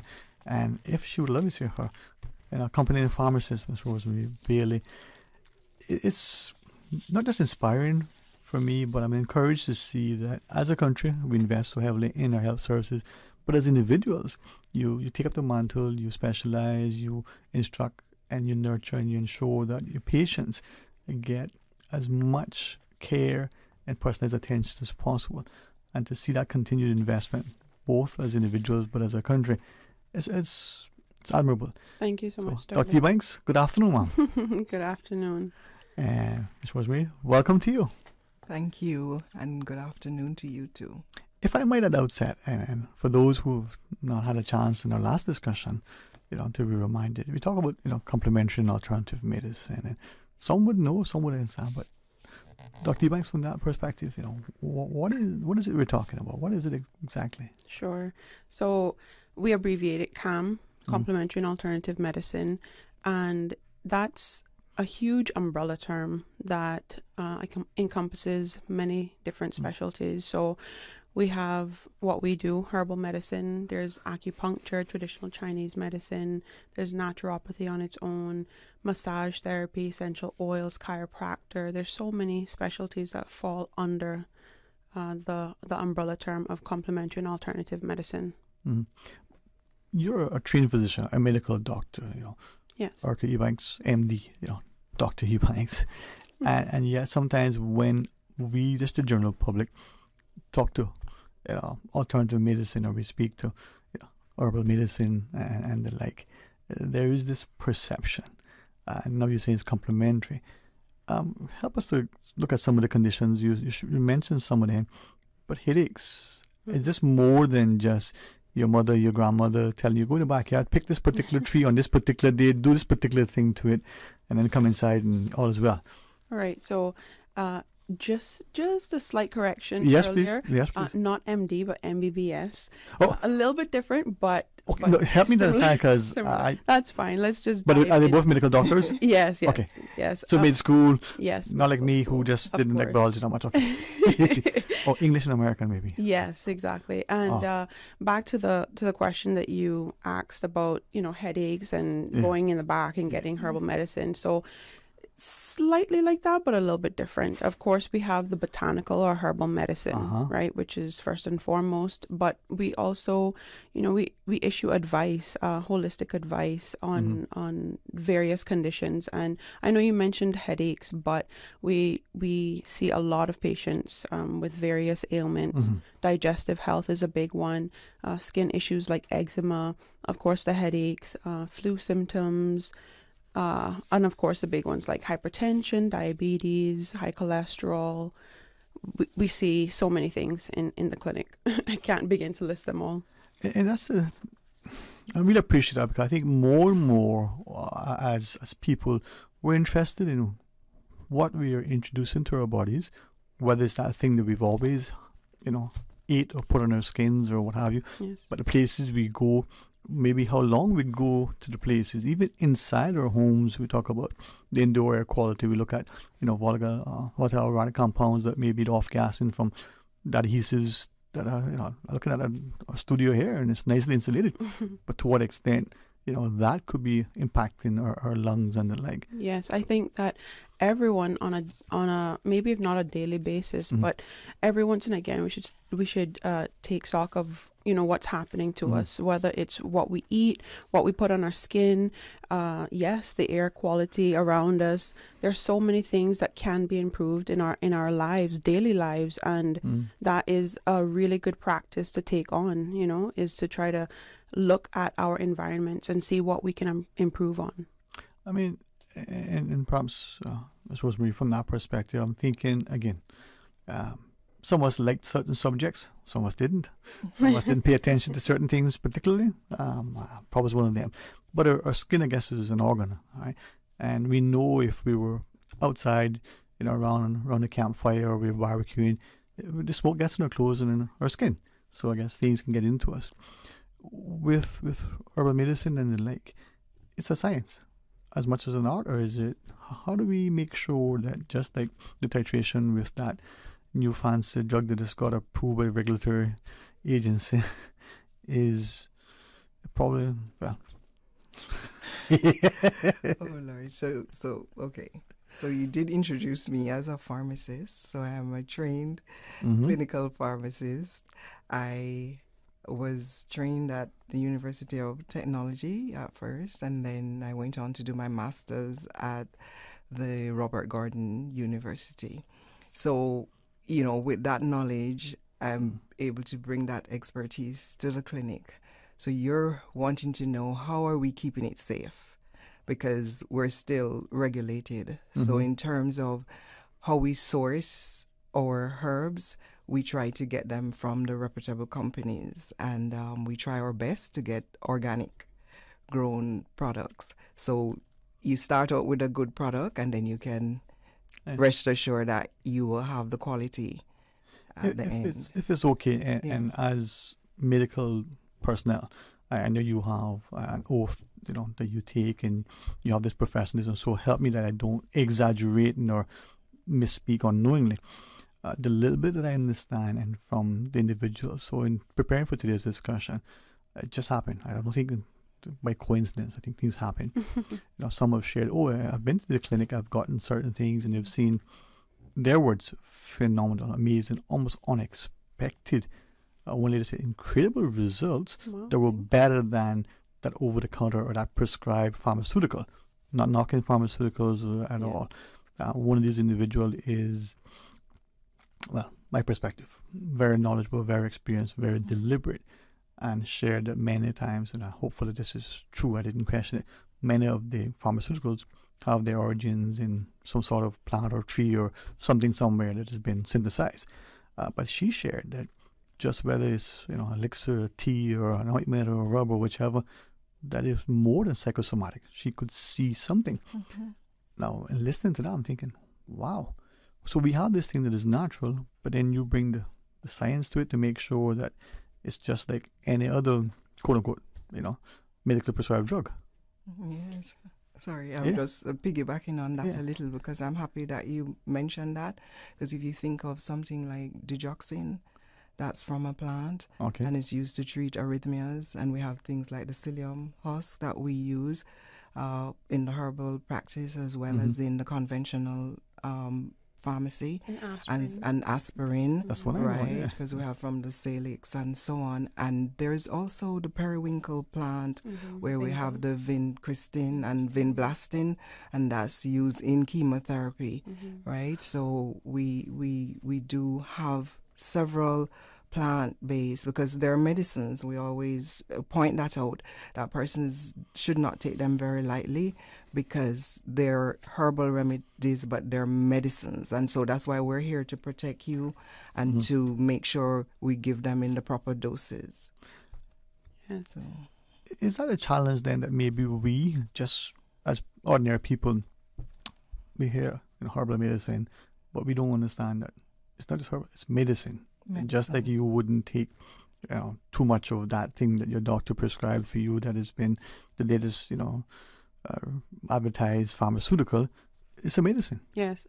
At the end of the day, it is a medicine. And I think the struggle comes in where, in the past we didn't have people with or on so many pharmaceuticals, and now things have changed. And as you see patients come in and there's more and more pharmaceuticals. So I think in the past it was easier for them to, take herbal medicines, and perhaps it was safer because they didn't have so many interactions with the pharmaceuticals. But now, even just a person on NSAIDs or something like Aleve or Advil, for example, if they're on that daily and they want to use herbal medicines, then there is a caution there. So I think that's where the struggle comes in, is that so many persons know that before they could just take herbal medicines, but they are at the end of the day medicines, and there is a caution there. And they're at risk of the interactions as well. Yeah. So when you come into the clinic, we always say, please tell doctor, please let her know what it is that you're on, be it a supplement, what foods you're taking. If there's anything that you're allergic to, naturally, normally you must disclose. Hopefully we do that, because it's for our benefit. But I think sometimes we take it for granted. Oh, I just went to the supermarket, I picked up this vitamin supplement, not realizing that it could have a potential negative consequence. Yes, and actually, to that point, I just recently saw 2 people in the clinic, and I had to remind them to please, because they were on various supplements even before coming to us, and I said to them, please make sure that you're reading the labels correctly, the ingredient list, for example, because nowadays a lot of the vitamins or nutraceuticals contain herbs as well. So for example, something like ashwagandha, for example, it can help with sleep, but then it can also help with focus and mental clarity, etc. So what's happening is they'll take 2 different supplements. Some think that it's a vitamin, for example, a vitamin supplement, but then they also have herbs, and then they're doubling and tripling up on the herbs. So even just that you have to be careful about. With that, could it be then that inadvertently the individual may be taking, let's say, supplements, one that makes them sleep, but the one that gives them energy, without realizing it, and then it's kind of like the Irish coffee. Just so that discussion and disclosure with you would help them to make sure that their health is optimized. Yes, exactly. I like this, and I was thinking back to when I shared about mothers and grandmothers. I reached out to a fellow who says that knowledge that was passed on through the ancients, we're losing that. It's good to see physicians who are medically trained taking up the interest and ensure that we're doing these things that are natural, organic, perhaps more beneficial. Yes, and to that I do say it's not exactly the same as being, an apprentice to an elder. We have to honor that as well. And I don't want to take away from that. I was not ever put in that position. I just went off and I studied this as a course. So of course I have that aspect of it, but I always joke sometimes with family members saying one day I'd love to, be an apprentice to some of the elders, get some of their classic recipes or formulas, their remedies, because there's so much in that. And I feel like maybe, personally, that's where I'm lacking a little bit. You get the course and the scientific things, but not enough, maybe locally. And I'll be guided by you, and it's something that is of personal interest, because I think too many things, from our traditional recipes to our music, our poetry, just the arts, but even to other things, either there isn't the reverence and the respect for it to pass it on, maybe there's an interest, but perhaps as a people we believe that the more educated we become, the less important these things are. I commend you for not just having a medical background and that level of studious discipline to get the degree and expertise and the qualifications, but then to go a step further and, my words, specialize, like any other, Thank physician would do. Yeah. It's knowledge. Yeah, it was a difficult decision initially. Not difficult for me, but difficult in the mixed support. Yeah. And I guess for those who were very forward thinking and could see perhaps a bit what was happening, where the future would lead us. I think those are the persons that really supported, and I'm so thankful because I give God thanks every day for where I'm at now. So. A lot to learn left, a lot left to learn. Sorry, but we're very, very appreciative to be here at HSA in the government sector, and doing this. So well, I just wanted to say because that just popped out. Because Urka was saying, Dr. Urka says she's just giving thanks, and there's so much to be thankful for, and that's an important component of the clinic because we look at the holistic health. It's not just giving out herbs. Persons think and they're like sometimes taken aback if they come to Dr. Urka and she doesn't say, I'm going to definitely give you a formula or give you a remedy, because with her expertise she's now deciding that maybe this is not the best thing for you at this time. So they're taken aback, but then we're still able to talk with them and to share what we know about nutrition, what we know about exercise, what we know about water and getting their fresh air, So it's a holistic health. And she mentioned that we're just trusting God because that's important as well.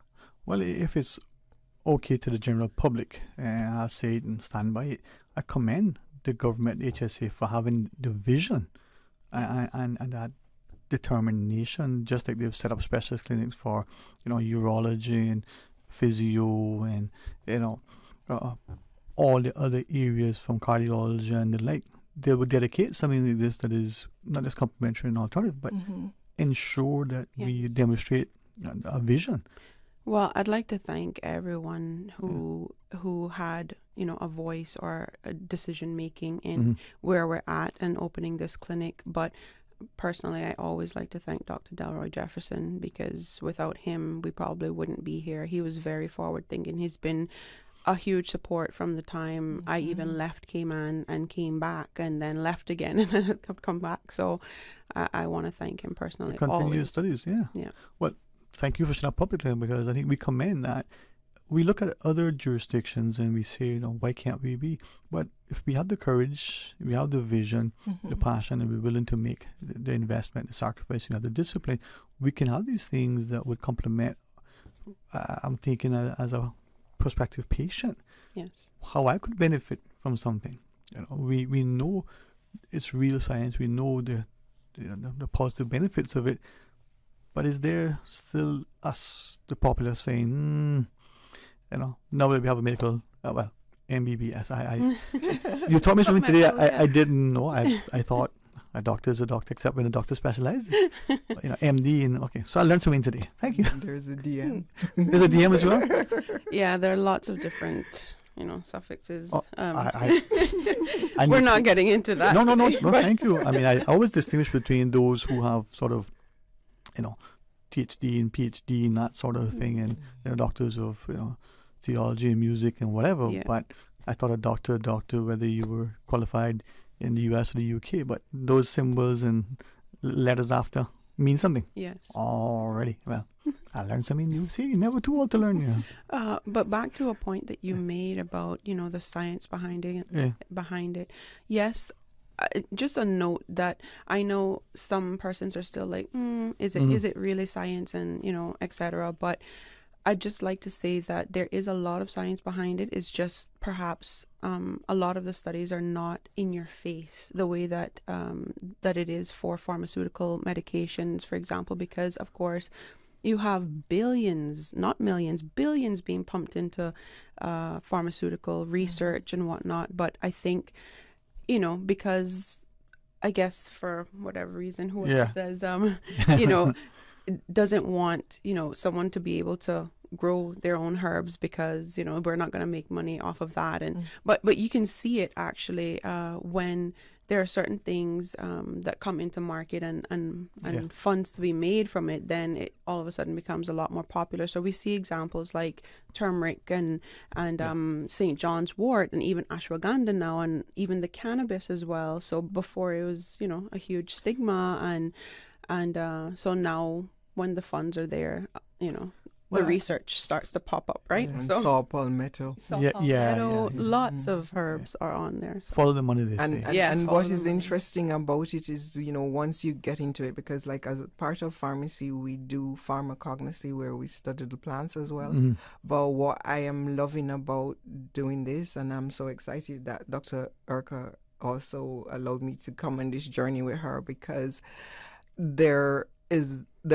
we have much more evidence than we realize. So we have the botanical base evidence as well, but the regular physicians may not be exposed to that, as well. So at least there is the evidence out there, which is a good thing, because the fact that we're within the hospital setting, we still maybe practice a little more with that scientific background. We still have to do a little more evidence-based approach and using more scientific resources than somebody who is in a herbal garden. Yes, right? exactly. It's a lot more is expected of us, So I think that gives us a sense comply. of comfort and confidence as well. I'm just thinking as to how I perceive things now. Again, guide me. If I'm in a medical setting and I'm seeing Dr. Ebanks, I use the word physician, that's okay, right? That's fine. You're helping me to understand all the things that you would go to a physician, but you're adding that extra level of specialization and expertise.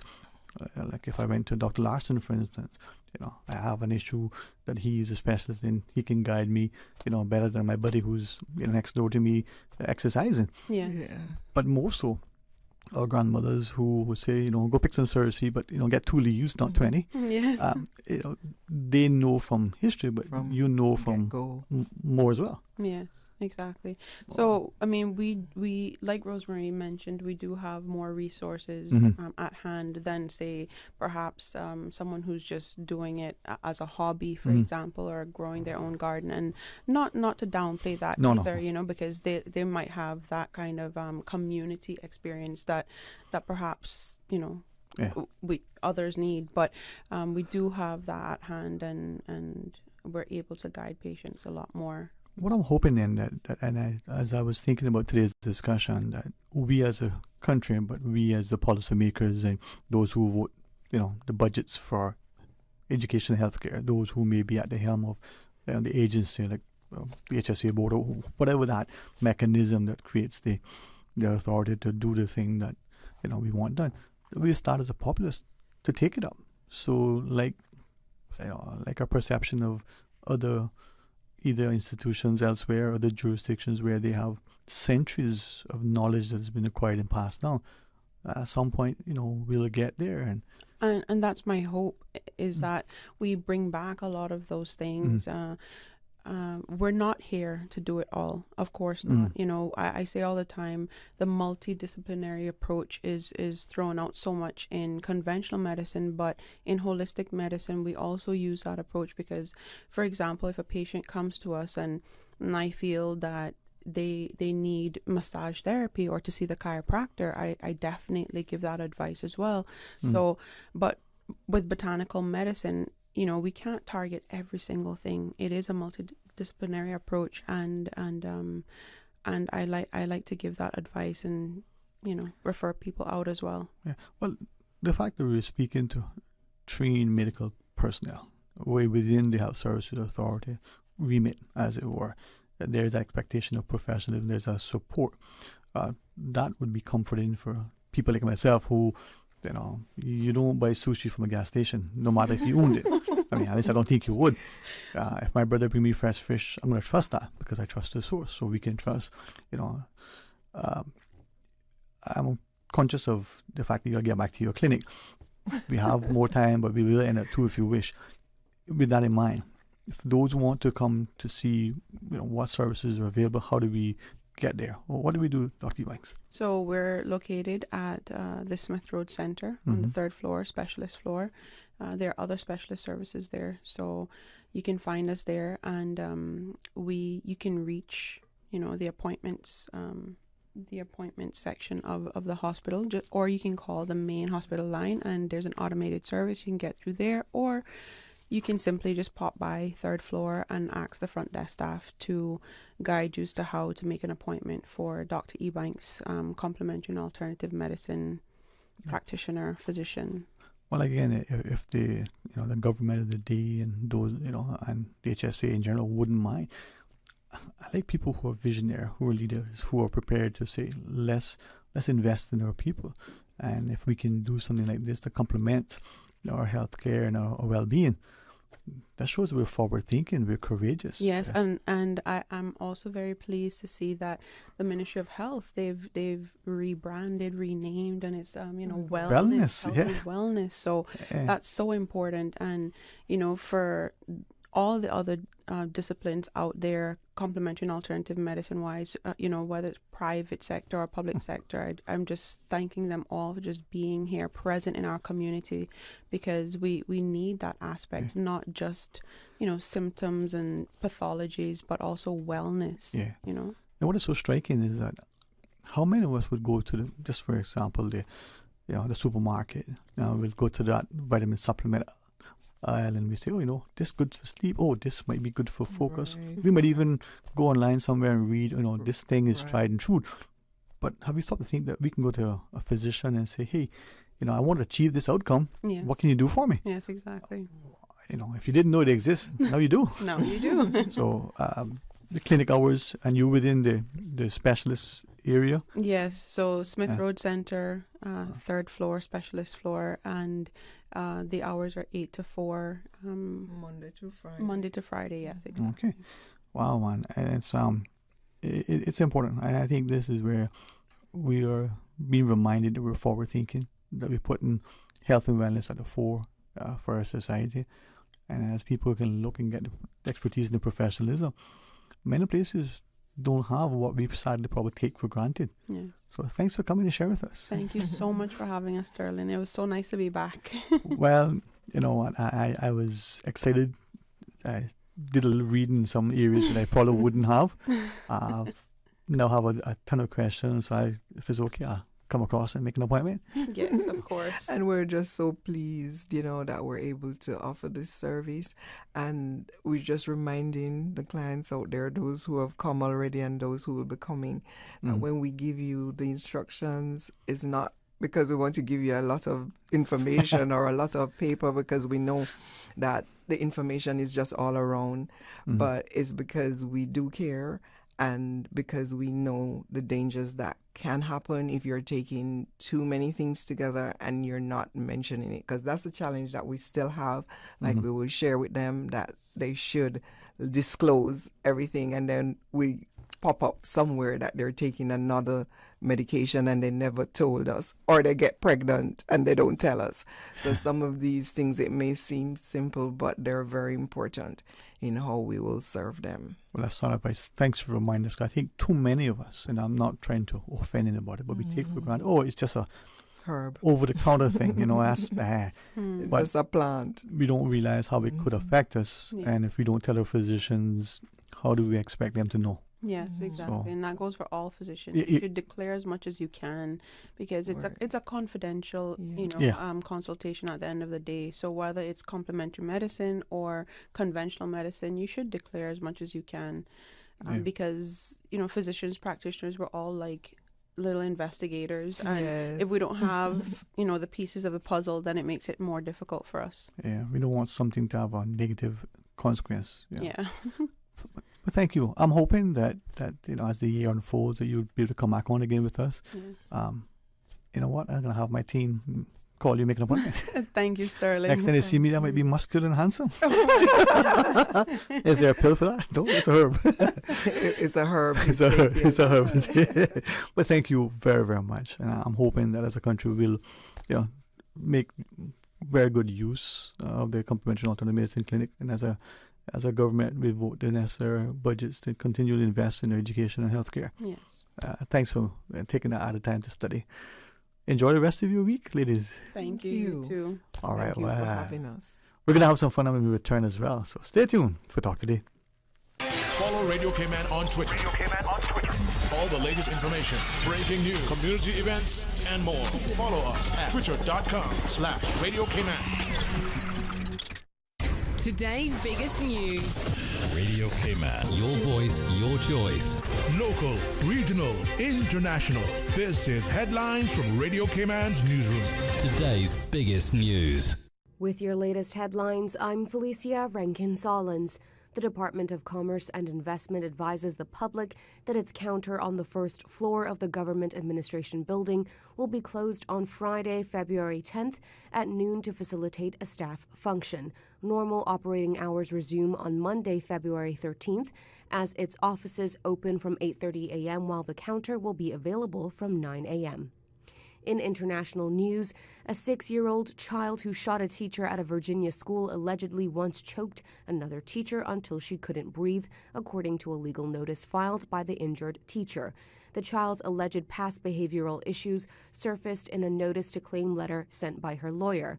Abby Zwerner, who is 25, intends to sue the Newport News School District for alleged negligence. She is recovering after being shot at Rich Neck Elementary on January 6th.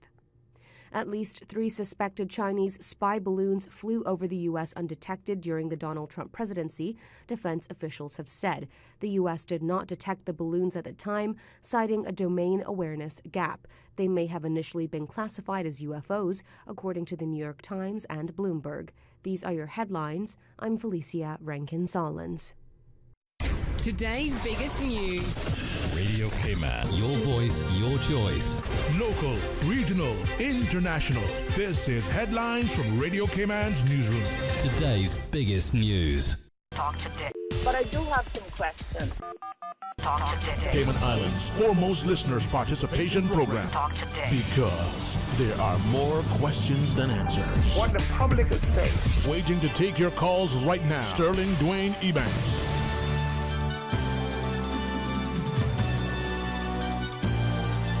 Hey, good afternoon. Welcome back, and thanks for joining us. We're going to have some open line now for the remainder of the program. And I've said this often, if it's not misplaced or if you think it's exaggerated, well, call me, let me know.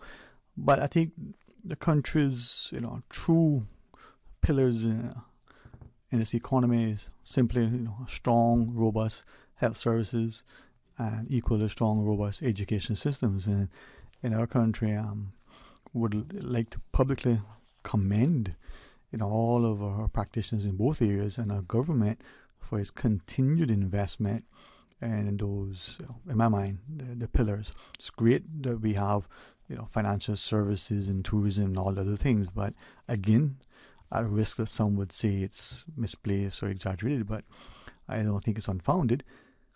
If your populace is not healthy and educated, and that is in every facet, then there's no point in it having any other natural resource or otherwise, because you can't benefit from it. So thanks to our successive governments for continually making that investment. Thanks to those individuals from whom they want to answer that calling to enter, whether it's the medical sector or education, because without that level of instruction and commitment, where would we be? Some of us can easily recall a time when we ourselves, or we heard stories of our family members, and perhaps even to this day, where that resource for enhanced and continued education or access to health care had to be in another place other than right here. And we have it. And to Dr. Ebanks and pharmacist Rosemary Bailey for just sharing about the complementary and alternative medicine clinic that is over at the Health Services Authority. It bodes well for our country. Maybe one day we'll see more of us continue in that vein. We'll see the respect and appreciation to properly study, document, and ensure that our people benefit from all that the medicine can offer, where there's that thing that we heard once that our great-great-grandparents used to do. Perhaps it's a story that we heard retold, from other cultures, that they use a particular thing to great benefit to its people. Or maybe we'll be appreciative before it's too late that some of the same things that we call bush or bush medicine isn't necessarily that thing to be scoffed at. Well, it shows perhaps the more we become knowledgeable and respectful, the more resourceful and productive we may be. 8949-8037, 1-800-534-8255, or WhatsApp 925-3261, and share your thoughts. There is some open line. A few WhatsApps have come through. Let me see if these here, were shared with us. This listener and sharing this comment relative to perhaps the caller in the last sort of half hour that I shared says, please read this verbatim. It says, there's never been a bigger or more flagrant in your face than the free run of the so-called public buses. Everyone in Cayman has witnessed at one time or the other the craziness and lack of respect of the drivers for the law and policies. The public transport board, police department, and government officials are all aware of their misuse and blatant disregard, but yet fail to do anything about it. Each one blames the other, so unfortunately, until someone has the courage, I'll just rephrase that word if you don't mind, to stand up, this will continue. So I stand by the strike rule. Here are the rules. You break any, first time you get a warning, second time you're disqualified for 1 year, and the third time you get a permanent disqualification. So rules must also be enforced. None of this run into my minister to get back on the road. Yes, the fact is this has happened many times. And as this listener shares, perhaps that may be the challenge. We don't see or fear that things will be enforced, or that they will be enforced, as the lady who called, perhaps for some but not for others, or to some extent for some but not the same. Some may be punished for the slightest infraction. Some may have a free pass for the most flagrant. But what is it that you think? Is it that we're not enforcing it? Is it that there are not sufficient resources? Is it that the cultural ethos is to not make waves, just turn a blind eye? We don't want to offend, upset anyone for whatever the reason. Some would share that perhaps there are too many familiar connections, not necessarily familial, and there may be that as well. Or is it that we don't see that is significant? There are those of us who may have lived, worked, or are from certain jurisdictions where certain things are just unaccepted. You are, by your very, very, surrounding, being reminded that if you don't do things a certain way, the wider community will look at you and frown upon it. Whether it's the chewing of gum in public, whether it's the outing of your cigarette butts in this proper place and having them discarded, your candy wrappers. Perhaps it's the tone in which you talk in public places, not just how loudly you speak, but the way you say it and the words that you use. Perhaps it's the playing of certain music, nothing louder than what is right there for you.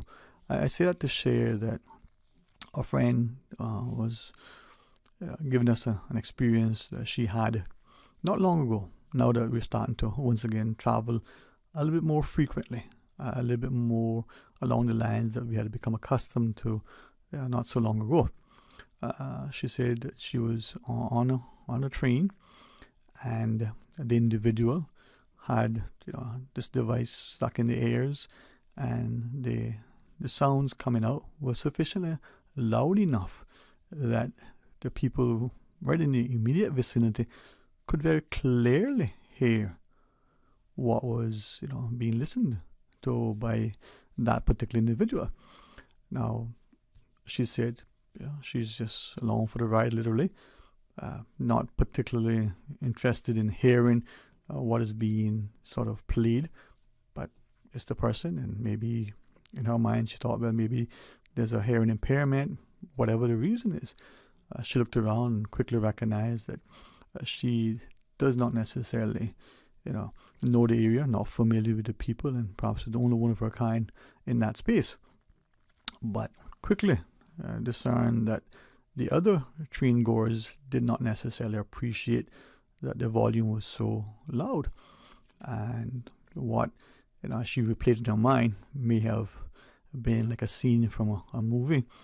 In a matter of a short time, more than one of the train goers spoke to the individual and said, please turn it down. When it was ignored, one or two others, in a much more assertive way, insisted that it's turned down. There was no threat of confrontation, no other demonstration than a visible protest, but the individual complied, not under threat, but under an understanding that the cultural ethos, as she later understood at dinner that evening, was that in this space, in that place, that was not accepted. She came back and she shared with us, and she thought, how many of us will see someone littering and say nothing to the person out of fear that we may offend or perhaps be accosted? Now, as we pause and take a break, think about that and say, well, that is there, it shouldn't apply here. Or is that an example that we can follow? It may not only apply to littering, loud noises coming from our personal devices, but it could be when we're walking our dogs. All right, join us after the break. Things are so busy. Two things I always seem to forget: to look after myself and Valentine's Day. Best Health Pharmacy, the game changer, fellas. Stocking purses, perfumes, jewelry, not to mention filling my prescriptions and medicinal needs with free prescription delivery in Georgetown and West Bay. Best Health Pharmacy, located at Crown Square Plaza on Eastern Avenue, across from Edie's Decor. Making my life a bit easier this Valentine's Day. WhatsApp your prescription to 924-5358. Best Health Pharmacy. Your health, your convenience is their priority. For medical lab services in Cayman, go straight to MedLab. For a full range of medical services, pleasant, clean and comfortable environment, no long lines and affordable fees, visit MedLab at the Smith Road Plaza. Open Monday to Friday, 8:30 a.m. to 5 p.m. and half day on Saturdays. Call 949-7331 to make your appointment. For medical lab services in Cayman, MedLab. February is here. Don't let the motivation fade. The MedLab team would like to encourage you to stick with your 2023 resolutions.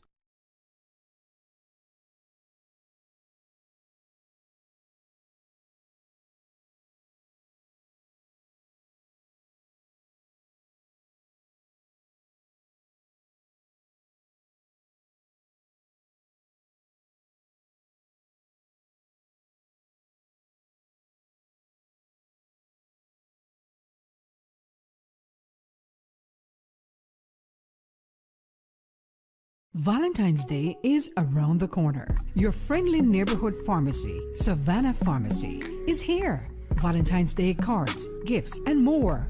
Don't break the bank to show your love this Valentine's Day. Whether you're shopping early or scrambling last minute, Valentine's Day made easy at Savannah Pharmacy in Countryside Shopping Village, just around the corner, with everything your family needs and convenient opening hours, including Sundays and holidays.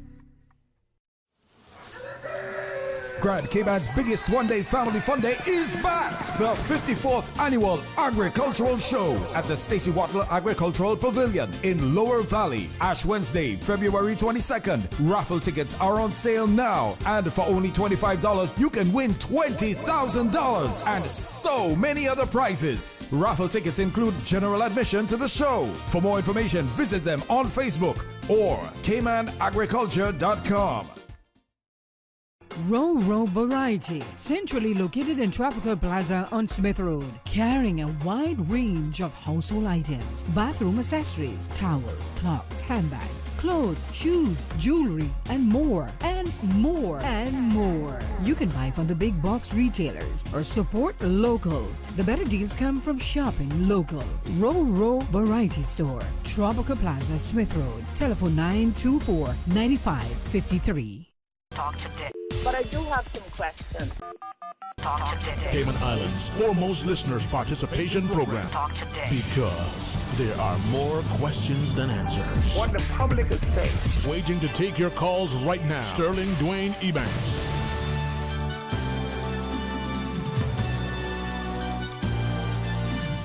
Hey, good afternoon. Welcome back. And thanks for sharing us. It is open line. Let's take this call. Hey, good afternoon. Thank you for calling. Hey, Sterling. Evening. Yay. How are you today?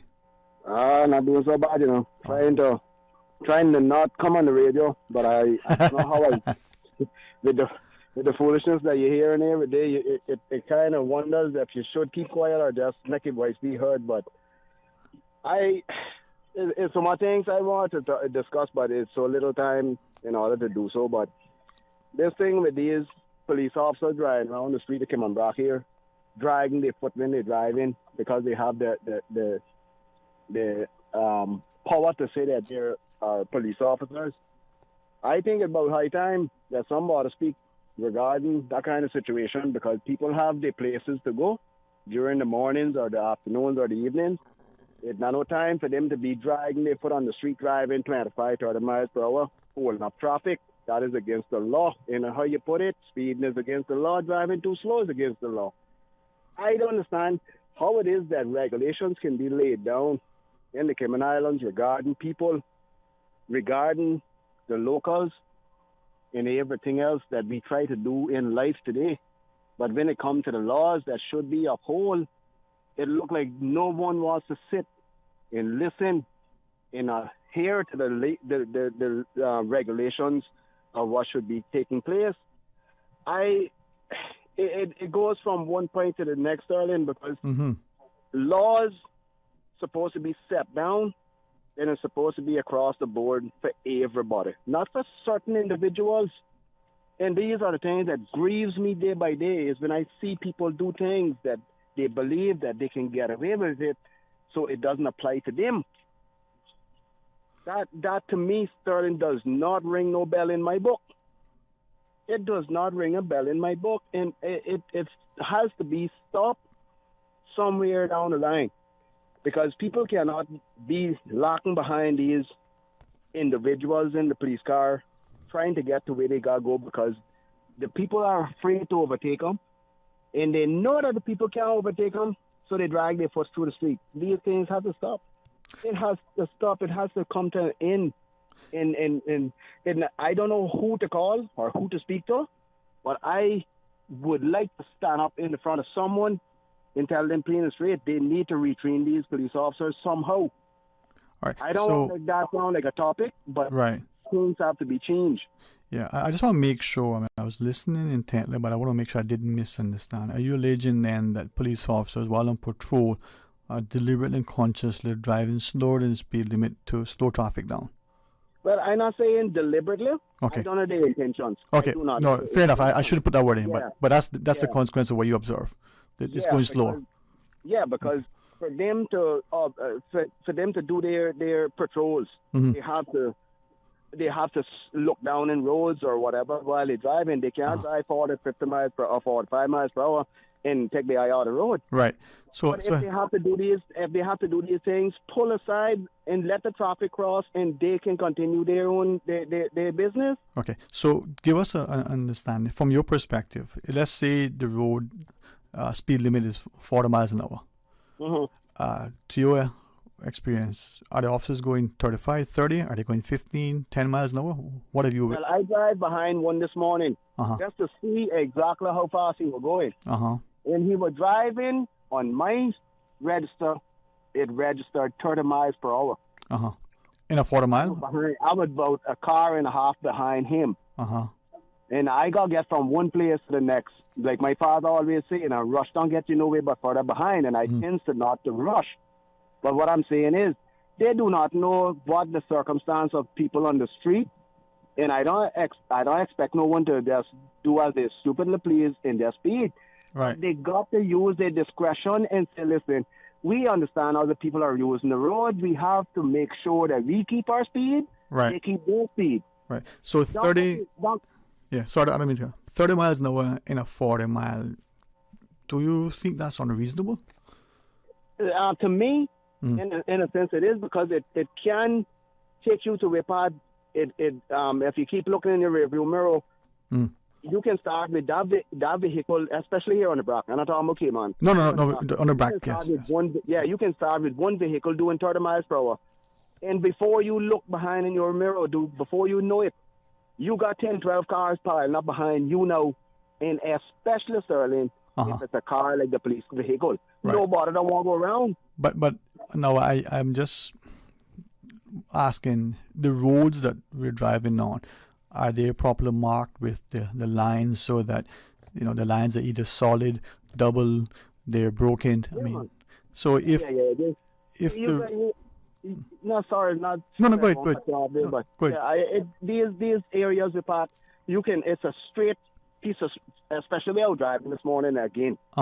It's a straight piece of road. So if I wanted, I could have go around him, because they're broken lines all the way. Okay. No solid line. Right. So I had the right to go around if I wanted, but I just wanted to see how long will he drive on the road with a vehicle behind him doing 30 miles per hour. But then if the vehicle, and I don't want to defend the police where they're not defensible. I don't want to malign them where it's improper. But if we as a public are saying, hey, police officers, we need you to be visible in your vehicles, in your uniforms, drive, and I'm just thinking about the allegations that have been made in Grand Cayman. You drive with your windows down, go slower, turn into the side roads, check things out. That's the complaint that we have here on Grand Cayman. If the officers are saying, hey, you know what, on the back, we're going to be visible, we're going to go a little bit slower. We don't want to impede traffic, so I'm sorry if I said deliberate, but because you're right, we can't speak to the intent. But if they're doing that, would that not be beneficial, you think, calming the traffic? Well, if two ways of skin and not charging us, what you just said could make been a very important topic, because if they drive slow enough with their windows down, they can smell if anything is being smoked outside in people's yards or whatever. But that is not the case. That is not the case. They're on a straight piece of road, hardly in homes in that area, and just driving slow. It ain't no. Well, let me put it this way: these police are driving around in no fancy vehicle with no window down. So that don't even ring a bell in my book anymore. Them days had already passed. But the thing is, they got to realize that if they have multiple chances of pulling into one of the areas on the side of the road, especially where water authorities had clear out and everything else. So they got choices where they can pull off and let traffic continue. And don't make it seem like they're doing that spitefully, because of who they are. That is what I am up against. Okay. All right. Do you have regular police community meetings, or community policing meetings, however that spins with people? And if so, then perhaps that's something that could be addressed. Maybe the police are saying, hey, this is not malicious or deliberate. We're just trying to be responsive to calls from the public. Or they might even be unaware, we're not consciously aware that this was the consequence. No. Are there any sort of scheduled police meetings coming up? I don't know. I would have check the calendar for anything coming up like that. But I tell you what, since you brought that up, I'll make sure that definitely, since I know somebody might hearing my voice, definitely I'll be there to the meeting and I'll let them know exactly, because it has to be something that has to be put in place in order for this to be stopped. That's all I'm saying, because they have the right to put in place limits for us to drive. So it's the same that goes for me, goes for them. It's across the board. Well, I hear that. And this is where that dialogue helps us, as we appreciate and respect, others' perspective. I mean, there is a friend here on Grand Cayman who finds that, people who drive in extremely slow poses, as you shared at the outset, a risk to others, not just overtaking, but it creates, traffic congestion. But perhaps in this case, the police may consciously or otherwise, have said, let's see how we can be more attentive. But having that discussion, even an inquiry with the policing authority over there, might help to, bring clarity and some sort of satisfied resolution. Well, you would think that would be the outcome of that. You would think. Right. But that's not how it goes. It's in and everything that we would like it to be in that kind of circumstance. So we can't don't expect it from something that we don't know what they output or what they think. Well, you are right. I mean, I just shared that long ago, and I'm grateful to my father for teaching me how to drive. And instilling a sense of respect by being respectable as well, right? I remember we were taking a police car one time. There was a person in the vehicle with me, and I indicated, I made sure the line was broken. There were no corners, no oncoming vehicles, and I didn't exceed the speed limit. And to that day till now, I still think the officer driving was testing to see what I would do. Sometime later, he pulled me over. We had a conversation. Thankfully, there was another officer in the car, and it worked out that not just because and you have that level of courage and confidence that you're necessarily doing the right thing, that it'll be properly received.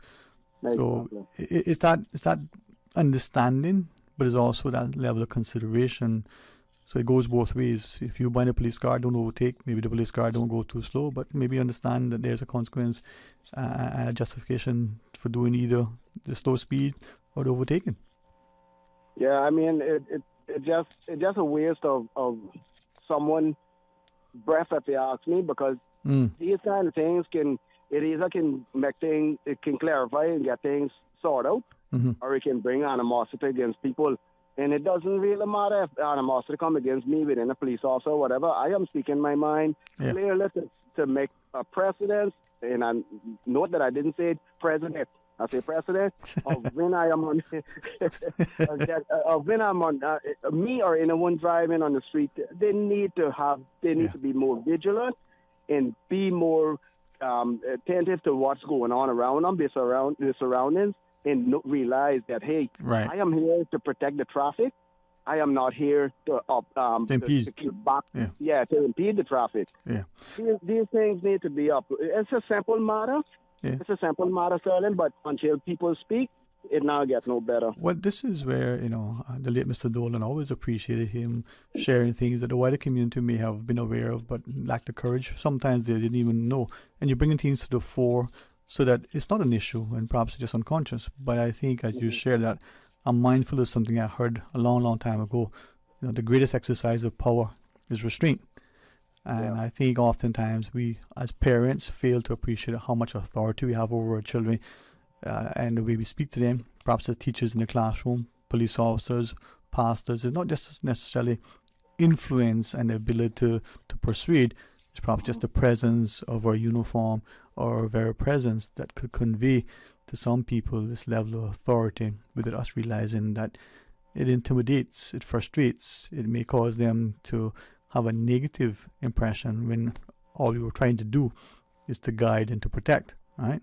Yeah. So I appreciate you sharing that with us, man. All right, man. No, thanks, no problem. Catch up with you. And soon. And maybe make an inquiry, and perhaps this thing could be, stir an earlier policing community meeting. Perhaps we may bring to them a practice that they weren't consciously aware of, who knows? Yeah, well, I hope so. Positive outlook, man. Thank you, my friend. You too. All right. I can't tell you this Thursday, but boy, it feels like it, huh? Well, it's only Wednesday tomorrow, and the good thing about Wednesday, you can start it off in the morning with Mr. Art for the record. Please be a part of that discussion. Come back for Talk Today after the midday news and midday meditation. There are a lot of great things happening in our communities, and the more that we are present and accounted for, the more that we are positive and productive, the more that we are willing to stand in the gap, the more appreciative we are of the democracy that we have. That democracy can only be preserved if we're willing to protect it. It can only be enjoyed if we promote it, and it can only be sustained if we engage with it. So until tomorrow, be blessed. Talk Today is brought to you by Subway, open 24 hours in Countryside, Anderson Square in Georgetown, and Centennial Towers in West Bay. And by the Ministry of District Administration, Tourism and Transport. Explore your history, explore your land, explore your sister islands. MedLab in Smith Road Plaza, your complete medical laboratory solution. Call 949-7331. And Savannah Pharmacy in Countryside Shopping Village, convenient opening hours.